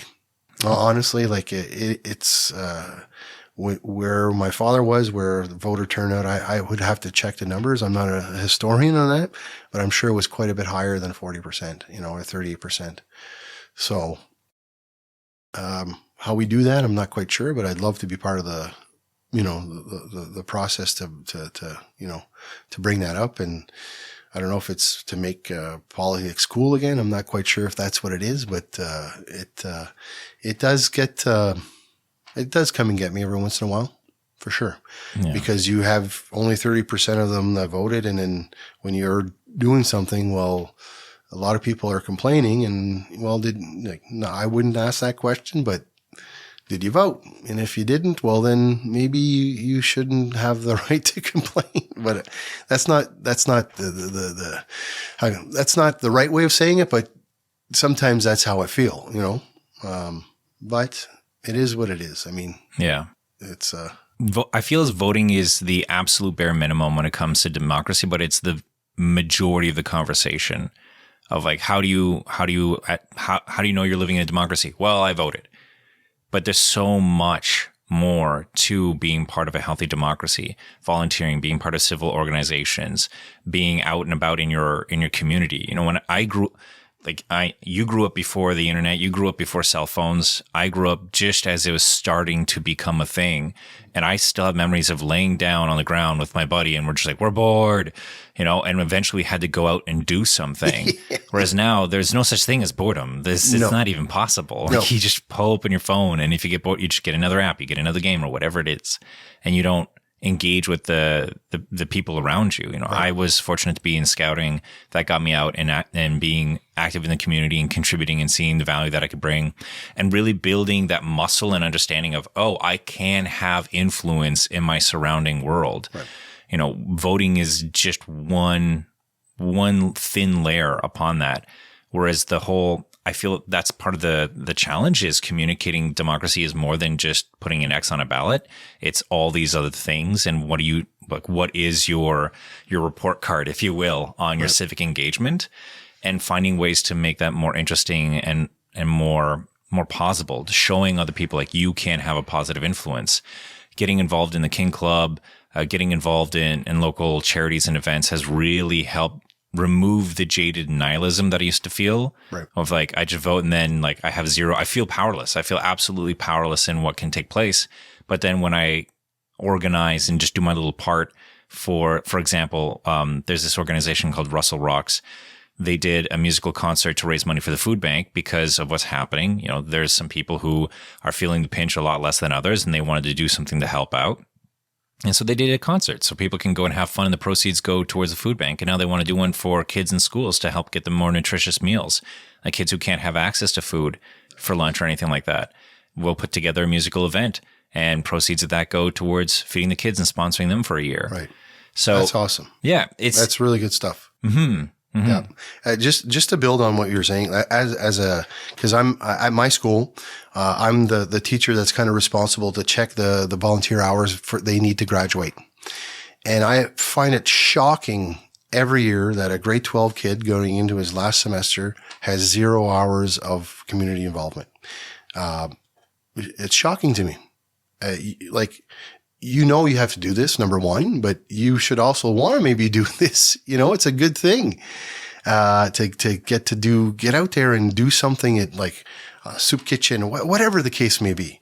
And then I'll approach, hey, Johnny, you've got 0 hours and you got 3 months left to do 40 hours. And they're like, well, I don't know where to do it. I don't know what, they're just so unaware or unmotivated to get into it that it's shocking to me. I raise my boys where they see me as an example, but my wife as well, she does a lot of volunteer work when it comes to doing festivals. She'll do face painting, and she just, so we're showing our kids that there's value in what you were just saying is exactly how we were trying to raise them. So I agree with you wholeheartedly. Democracy is not just voting. It's being part of things that, at a grassroots level that effectuate change for sure. So it's a biggie. I know in our family, it's a big one. And, I know my mother, she pushes the kids, okay, come and help me and do this. And, she gets involved as well when she still lives in Kreiser. And whenever they do events in Kreiser, that the town that I grew up in, they have a very strong culture of volunteerism. Their sense of community is off the charts. It's that culture is hard to develop, but it's one that I'm trying. I tried to bring that to Limoges, and when I was counselor, it's in a development mode, and like the recreation committee in Limoges is off the charts great. There was a citizen committee too; they were phenomenal. So it's to bring that to a broader. Cause it seemed like it was always the same 10 to 15 people that did all the heavy lifting, and everybody in town benefited from their heavy lifting. And what was nice to see as I was starting to step away from those things, becoming mayor, there's other people now getting involved. And so it's nice to try to get the people to help when they can, so, but, I'm not sure how old you are, but 36. Okay. Wow. So it's the generation, it's hard to spark them. And again, COVID had a little bit of that to play for sure. Cause they've really became recluse on a few things. They're starting to come back out of it there, but, it's hard to spark those kids into saying, okay, it's important to volunteer, or it's important to get involved. It's important to try to, have an impact, a positive one, because of the fact of like their devices, and they were forced to stay at home for so long. It's to reteach them how to do those things, and you always, again, talking as a school teacher, you see within the student body, those kids that are going to be community leaders. You see them they're already leaders at a young age. And it's try to cultivate the ones that are, maybe not the boisterous, but to show them the importance of it. As a school teacher, I really try to do that for sure. We'll see. It's a constantly evolving situation, though. But I find, again, for example, at one point, the local rinks, it was all done by volunteers. You want a rink, guys? You're going to do it, and you're going to volunteer. You're going to take the snow off. You're going to spray it. Well, recently, I'd say last 5-6 years, we've had to actually pay somebody to do the rink in Limoges. And then now I'm not doing it. It's too much work. Where before it was a group of volunteers, they took that. It was their baby. They moved, and everybody benefit from their work because there was a rink available. Well, this year we couldn't find anybody to want to do the rink. Is it really worth it now with the temperature? Well, you get where I'm going. Like a lot of those things that are community benefits that come from volunteerism, we're losing them because again, we can't just always keep paying for those things to happen. I mean, that's just, it's not feasible, So we'll see where that goes, where the tendency is. But, I just remember as a kid, it was all volunteerism. Like the carnival that was organized was all volunteers, all these events, everybody took that on.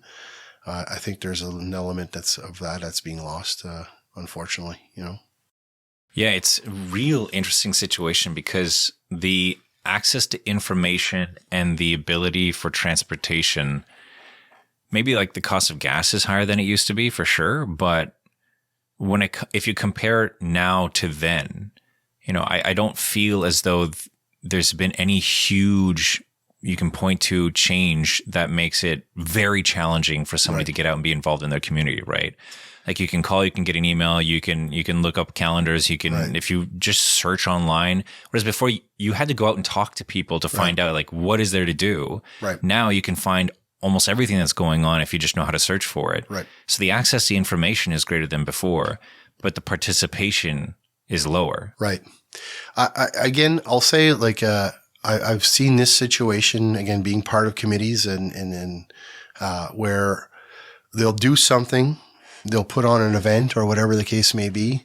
And 95% of the event was phenomenal, off the charts good. But on social media, there's that 5% of something, a mistake that was committed or maybe didn't, and they get criticized for that. And I think it's human nature. You'll get 99 positive comments. Yeah. But that one negative one stays with you and it sours you to the experience. And it's always been my MO as a counselor and even more as mayor now is to protect those volunteers. I get pretty, I'm very calm, a very level-headed man. You want to get me really upset? Criticize a volunteer in front of me. That is something that I cannot accept. I can't stomach that. And because again, if you're going to criticize, then you better be sure that you want to replace them.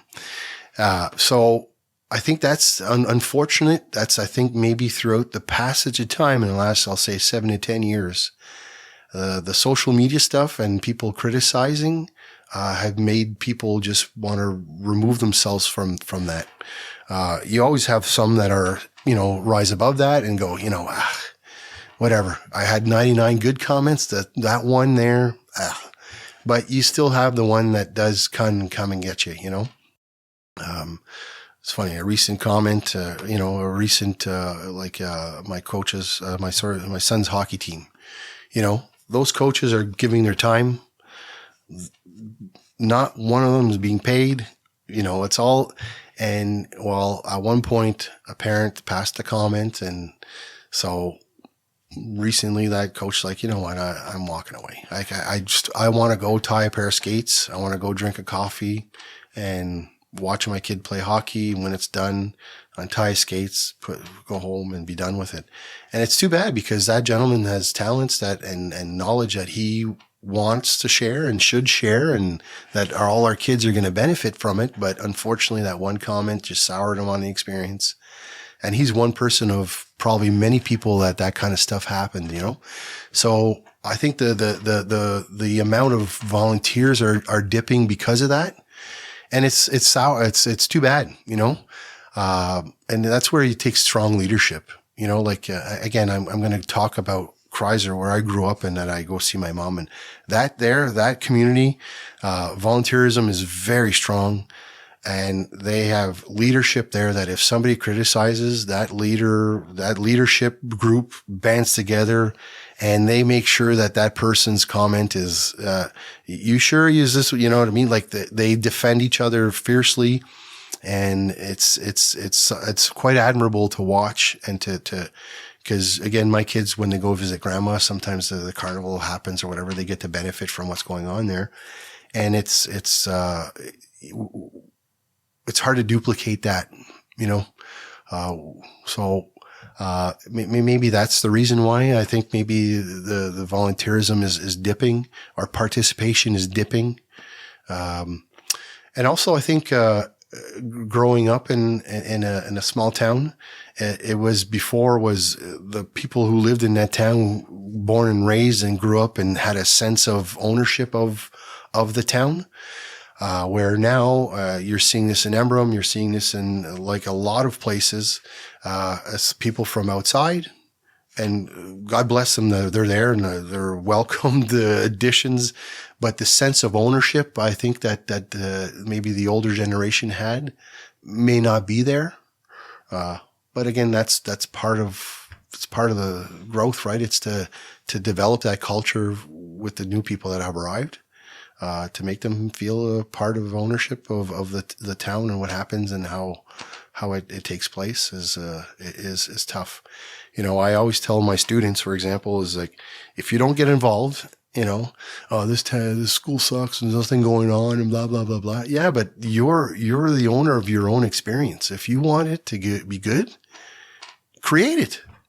Get together with other kids and create that experience. And you can say that, I can duplicate that at a community level. You want it to be good?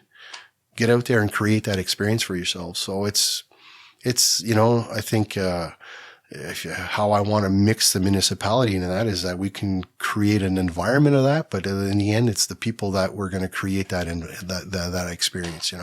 We create the spaces for that to happen, but that experience needs to be created from the volunteers that are trying to do it. So it's something though. It's because whenever you see a positive experience, like again, going back to Limoges, they do a Canada Day thing. It's phenomenal. It's an all-day event. There's bouncy castles. There's face painting. There's a baseball tournament, fireworks at the end of the day. That committee worked 6 months to make that happen.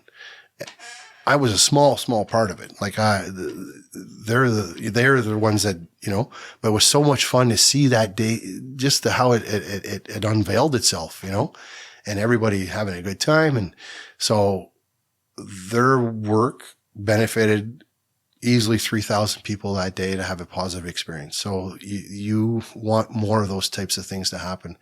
I see it in Russell and Embrum, very strong sense of community. The Cachier stuff, Doug is phenomenal. What a great man.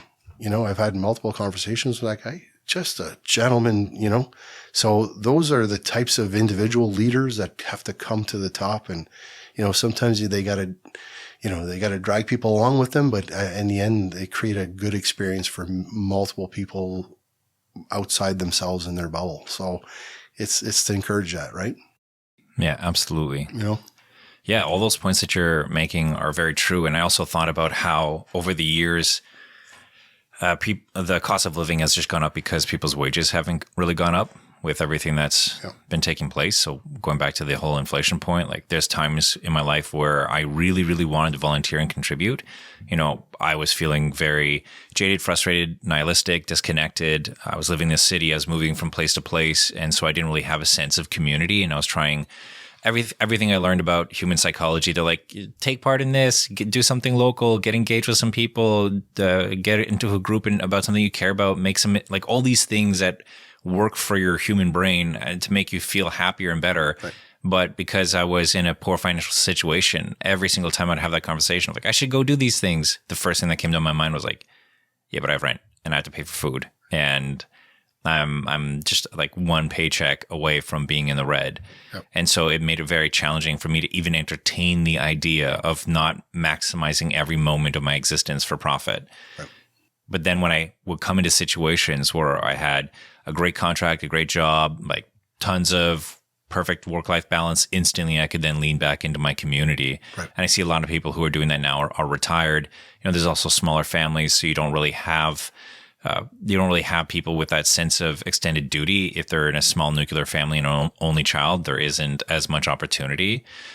So I can see all the different factors that kind of play into it. But at the end of the day, there's still, regardless of what the facts are, we have to create a sense of community. We have to find a way to instill the desire for duty and wanting to take part and to realize that we have the power to make the situation better. Right. No, I totally agree. And again, I'm always talking from, I've got two hats on, right? Mm-hmm. One as a mayor and one as a teacher. And, like I said, as the mayor, I think it's to create those spaces, right?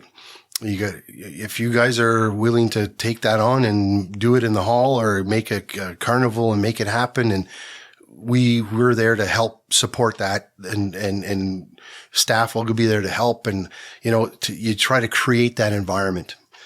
You can't do it, right? Whereas a school teacher, you're trying to spark that student or that person or that individual to gain that sense of, this is important. I want to make my experience here at high school the best it can be.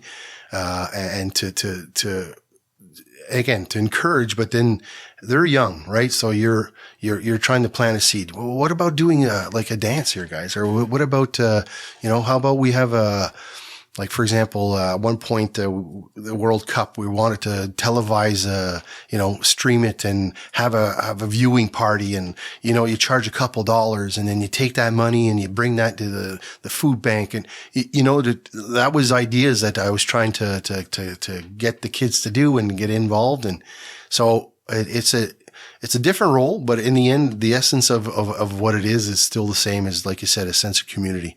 Like last night we were watching the hockey game. I could have easily been at home watching that and just flicking, but when we got together, our hockey families got together. It was a phenomenal experience. You could hear like the kids watching it downstairs and yelling and screaming and high-fiving, and even us as adults, it makes it much more memorable when you get to share it with other people. And it's hard to convince that of people that maybe not have that experience as you're growing up, but it's definitely to try to cultivate that. It's something. But getting back to what you were saying earlier, how it's a little bit harder when you're struggling, because a lot of your time is working to make sure you're the end, and then when there is downtime, well, you're tired from all the work that you've done. So it's something. It really is. And, as I'm getting older, am I finding that balance? I'm working a lot, but the thing is that, after this is all kind of said and done, there's going to be something that I will latch onto and become a leader and to bring, it's just, I think it's part of my DNA for sure. And I'm hoping that my kids get that part of their DNA as well, because, it is so important, to leave a positive mark. You need to take risks and you need to have a big impact. So, that's what I say that to the kids, like you got to get out there. You got to, no good ever came out of being shy. You gotta want to, number one, you gotta want to make a change, and then you gotta put in the time and the work to make that change come to life. So it's something. And, like I admire what you're doing. Like I said, I think it's important, because again, it's easy to get disconnected. And there's different mediums that people like. I think podcasts or something. Again, my oldest boy, he's always on his headphones and listening to music, but he's actually educating himself through podcasts. Like we've had so many interesting conversations of what I was listening to Joe Rogan or whatever, and he was saying this and talked about that. And it's wonderful stuff. I really, I think my point of view has changed quite a bit. And I listen to a lot of podcasts as well, talking to the economists and things like that. And, it's really good, so I admire what you're doing here because I think it's important, so. Keep it up. That's for sure. Absolutely. Yeah. Well, you mentioned before how you wanted to improve the communication of your township and your municipality. Are there other things on your hit list of what you want to accomplish? Yeah, like it's funny. Again, my wife and I, we bounce off ideas, and the reason why I find she's a good sounding board is because she's coming from the perspective of like, I know nothing, where I'm in the middle of the eye of the storm. So I always like to say, well, what if I did this? Would that interest you to actually maybe want to watch or want to learn? And yeah, you know what? That could be something. So there is certain things that I'm looking into doing with our communications agent there. So one thing is like, have a segment of your tax dollars at work. That's what I want to call it, where I go with the communications officer and we're filming, look, your road crew there.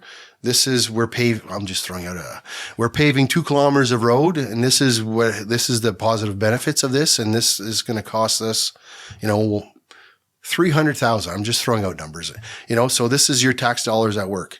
Go to the arena. Okay, well, you know what? We've upgraded this part of the arena, this part of the community center, whatever. This is a project that is basically, $800,000. So making those short 3-4 minute snippet videos to bring that information to the people, put it on the website, in bilingual, like in both languages. And then so that people are like, well, yeah, shit, like that is where our cash is being spent, and then also, getting back to the humanizing thing.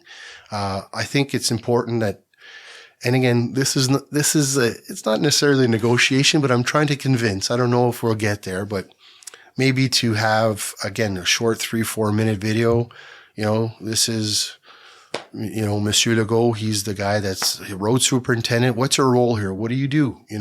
And I take so that people that are taxpayers, number one, know what he's doing. Number two is that if they have questions or whatever the case may be, he's the expert to be able to ask. And because again, I think it's whenever you know that it's not just it's the road superintendent. It's that guy's name is Marc Legault. He's actually a really good guy. He's doing his best, to humanize it. Because again, we live in most of our employees live in the municipality, and so to humanize them, to say, you know what, they're working for us and they suffer the same things as we all are, like that kind of stuff. I'm hoping to do something a little bit along those lines. I don't know if we'll get there though. We have to get buy-in from the employees. And the other thing too that I'm hoping to do as far as communication is to go interview and have like short segments with local businesses. Like go talk to, for example, Bobo, who's like the restaurateur in Limoges, and then go talk to, Jean Souligny, who's a big farmer, a chicken farmer in Saint Isidore, and go, just to say, hey guys, shop local. These are our people. You need to encourage them. This is what they're offering. So if ever you need that service or that thing or that product or whatever, come and support our own. That kind of stuff is, I'm hoping to develop that as well. Is it going to happen overnight? No, but I mean, that's something that communication piece, is, the videos is, I think, what works the most. I think we're at an age or at a segment where if you start doing print documents that are long, and people don't want to spend half hour reading through things, they want to, so videos are something that I think, we're going to do more of. And again, I'm going to be out there a lot more. Like I'd be out there and be the face of the municipality and show what we need to be proud of, because we have a lot to be proud of. It. It's a wonderful place to live. People are phenomenal. There's a lot of positives there, and we need to sell that. There's a lot of good to be said about where we live. So that I think Pierre Leroux does well. He's pretty good at doing that. I think he's an example of some good stuff, So if I can take bits and pieces of what he does and try to incorporate it and make it our own, I think there's going to be some positive outcome out of that for sure. Well, I'd love to help in any way that I can, whether it's, if you guys need some mics to record some conversations or some advice on gear, or even have somebody, like I can come out and help out with some shoots or anything awesome. Like that. Yeah, for sure. Oh, yeah. We'll keep you in mind, because like I said, I didn't know what quite to expect here today. And then, it's, like I said, it's been a really good experience. So, I'm hoping to build on this going forward. And, like I said, your expertise and what you're doing, our staff would definitely benefit from it, So I'm sure that we'll be in touch or whenever it comes to something a little further down the road. Because like I said, it's when our municipality is a real big place. So and people live in their own bubbles, and that's normal. It's human nature, but it'd be really important for me to have people from Limoges understand what happens for the people in Fournier and Saint-Bernardin and Saint Isidore and outside their own bubble. Because whenever you get out there and you actually see and you can touch and look and understand, that your experience is not uniform to everybody else's experience. It's important. And I think that's a role of the mayor. So hopefully I can bring it to them in such a way that they understand. And that works for both ways, right? I mean,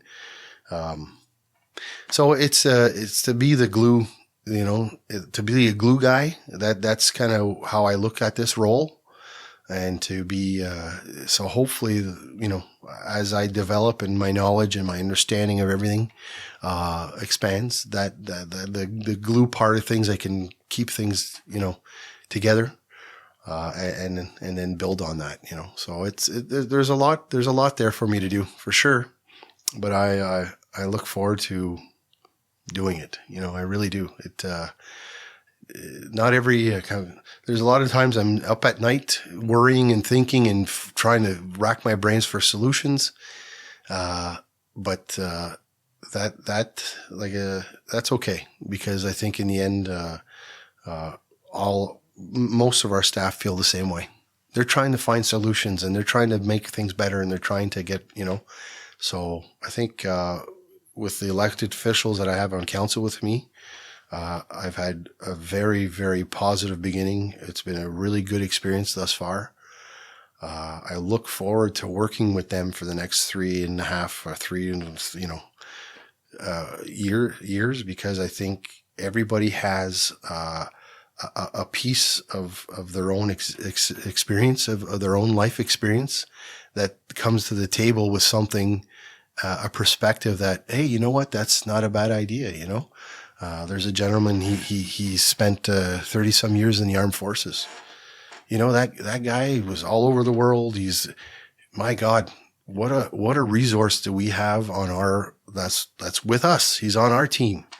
That's phenomenal. Like, I look forward to talking to that gentleman and say, you know what do you think about this? And how do they do that? And, and he's got a wealth of knowledge that, we can all tap into, and, I look forward to that kind of stuff and getting to know them better, because I feel like they have so much to bring to the table that will make the whole situation better,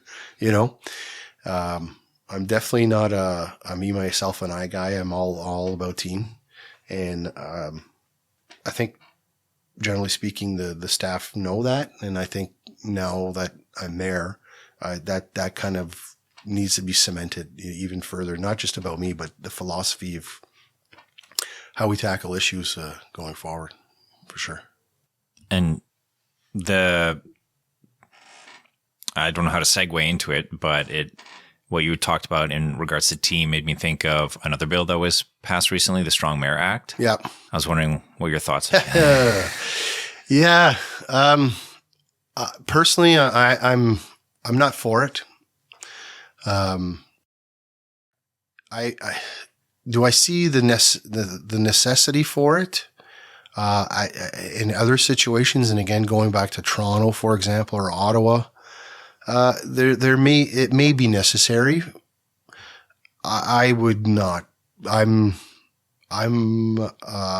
part of the team. I may be the face of the team, but they're all. Everybody is as important to me. Their opinions are very valued, and they're always taken into consideration, and it's encouraged to speak up and ask questions. Whenever everybody got elected, the following day, made my phone calls. Hey, can't wait to work with you.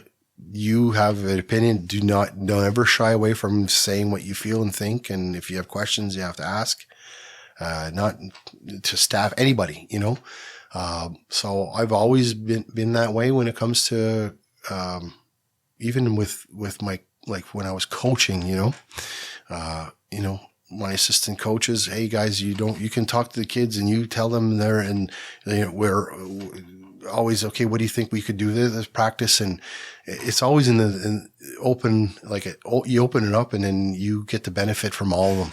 So getting back to the Strong Mayor Act, I wouldn't, even if those powers were given to me, I don't think I'd want to use them. For us in our situation, I don't think they're necessary, so, I wouldn't, you can give them to me and I probably won't use them. I mean, it's majority rules, and that's kind of how it is. And that's the approach that we're going to continue using. Yeah. I don't know. When you talk to other mayors or talk to other councillors, I'm not sure how they felt about it. But I've only talked to Père about it so far. Right. Like I moved back into the township, started doing the podcast, was talking to just people within the community, and then I decided to run in the local municipal elections. Mm-hmm. Then I was interviewing everybody who was running, and people were kind of involved closer to that. And then brings us to the holidays, and you know, everyone's doing their own thing. And then I'm coming back, and now I'm extending the interviews to mayors of all of Prescott, Russell, and eventually the councillors of Prescott, Russell. I really want to hyper focus on the people who are representing like local the whole government. Yeah, for sure. Exactly. Yeah. Yeah. And trying to put the information out there so people can actually have a place to go to. You know, if somebody comes up to me and they ask me a question about how the government works, I could go and I could explain it to them. And then I could go and I could say, you know, go to this website or go to that website. Right. But at the same time, I'm kind of relying on their interest, and not everybody wants to go through websites and go and read through pages, you know. But if I can add one more piece of media out there of like, oh, there's a conversation, and you can fast forward through it, play it double speed, pause it, whatever you want, or even give a suggestion of like, go to this minute marker kind of thing. Right. So that way I find it's a different thing when I'm saying, oh, I talked to you about this thing versus you can see him advocating for it. Right.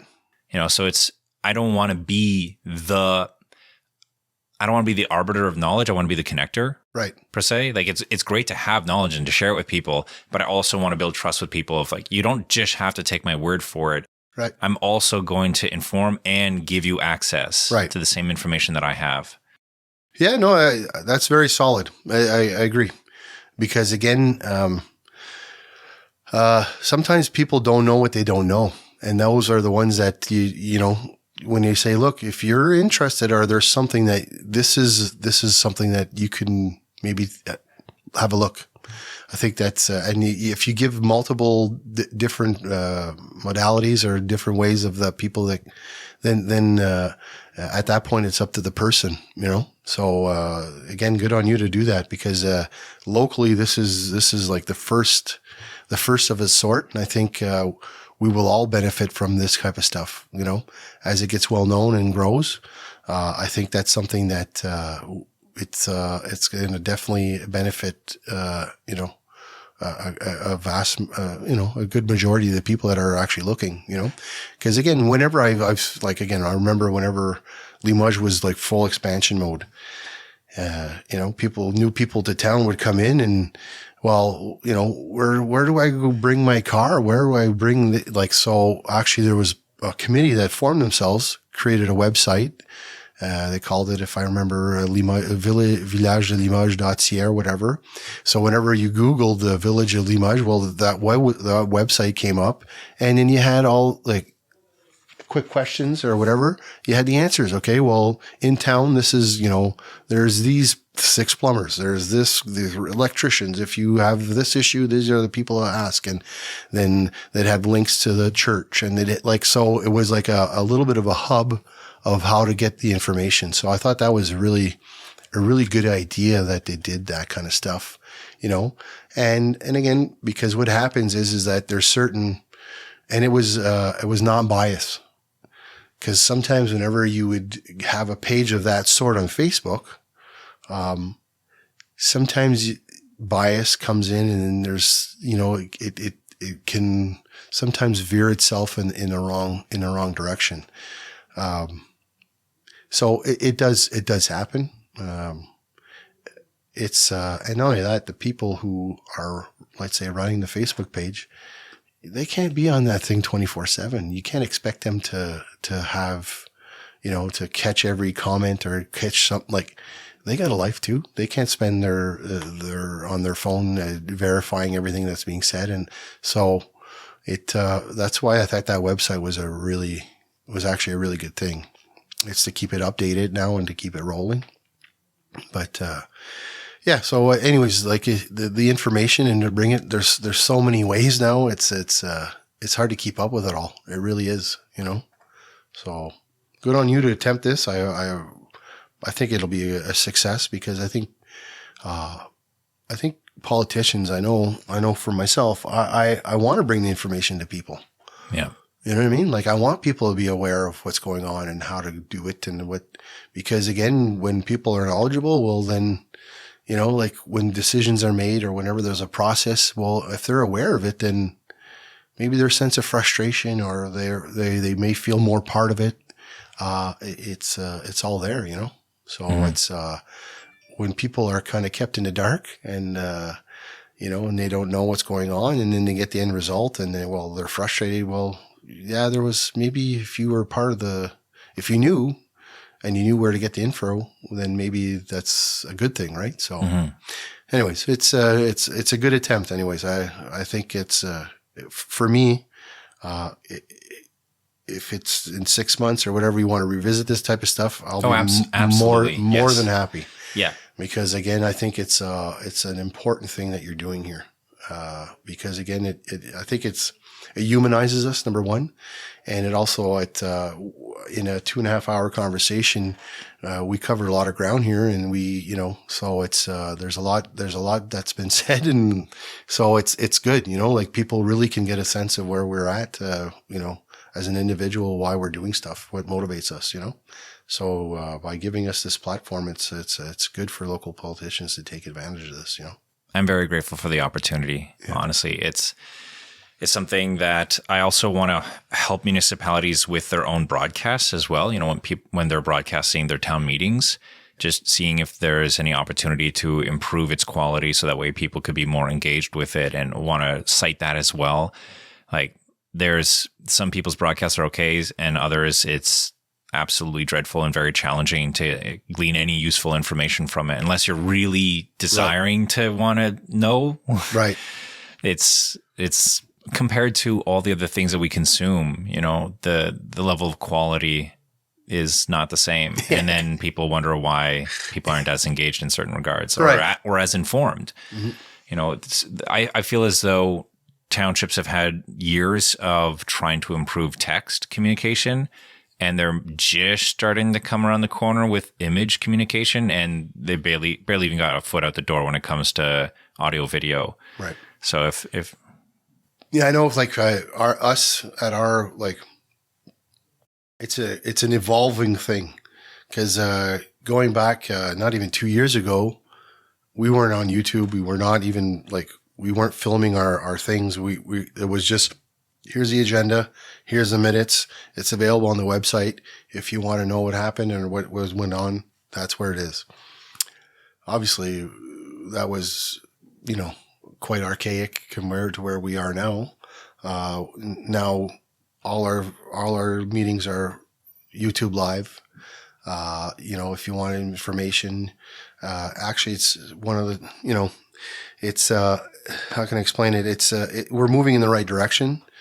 Is it perfect? No. We're, like you're saying, the sound issues. Well, that's one of our issues right now is that, as either a delegation or an employee comes, we all have mics, but the thing is at the table that they're sitting at, the mic system's not the best. So you're only hearing half the conversation. So there's, we have some strides to make, I know, to get to that point. And, but it's better than what it was, but it needs to be better I think, to get to us to where we need to be. I don't watch many others, I'll be honest with you, but I know whenever I go back and I like, okay, well, in this meeting, whenever I want to see what was said there, well, then I'll go back and sometimes the quality of the sound is, so there's some improvements to be made there, but it is a good tool though. For example, one of my counselors was, he's on a vacation or whatever. And he's like, well, what happened here? What happened? Well, just go back and watch the YouTube video and then you'll get a sense of where you're at when you weren't here. So it's a useful tool for sure. I know engagement as far as community has gotten a little bit better as well, because it used to be that, again, we used to have maybe 3 people, 4 people come see the meetings. And then we would publish the minutes to the next meeting. And, now people can there's really no excuse to, if you want to participate or if there's an issue that you're interested in, you can follow along on YouTube and you can ask questions, like that. That's if it's a public meeting, if it's a zoning thing, and you have the ability to ask online, so, there's really no more excuse to not participate or say, oh, I couldn't make it, or, well, yes and no, but if you're anywhere with a internet connection, you can be part of the process, So we are improving, but there still needs to be improvements. Excuse me. No problem. So, yeah. Well, I want to be absolutely respectful of your time. I'm very grateful for. Sorry about that. Yeah. No problems. So I for the wrap up of the time, I really want to pass it off to you. If there's any message, any information you want to share with people, if there's any advocacy or events coming up, like usually this gets posted a week or a week and a half after we have the interview. So if there's anything you want to share with people. No, I think I've said quite a bit. I think what I want, the message I want to leave is that I'm extremely approachable. And if there's anything that you need as a resident of the nation or as Prescott Russell, ask, call me, send me an email, anything that I'm very approachable. I think that's, and my philosophy is I'm there to serve, it's really, that's really at the heart of what I want to do is if I can help you, I'm going to do so.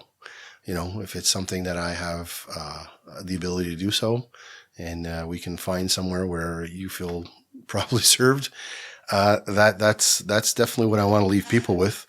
And also, I think the opening of the complex in Limoges is coming.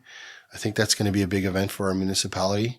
I know staff and council are extremely proud of the work that's been done. And I encourage you to come out and take a look and see what it looks like and see how that facility can serve some of your needs. So I think that's something that's upcoming in the next couple of weeks, and I think it's I'm encouraging people to come and take a look and see what it looks like and kind of see the I guess the results of a lot of hard work and heavy lifting over the last couple of years to get to the point where we're opening up to serve the people of the area. So yeah, that's it. And again, I really look forward to doing this again. I enjoyed this. I really see how important this is, so keep doing what you're doing. And hopefully other politicians jump on board and other organizations and and if you need anything as far as, if you want an organization that I'm part of or that there's some in our municipality that you would want to have come in, I'll put you in contact, and then that way you can interview them and promote their cause as well. Excellent. And the invitation goes both ways. If you think of anybody that could benefit, please send them my way. Right. Very cool. And thank you. All right. Well, thank you.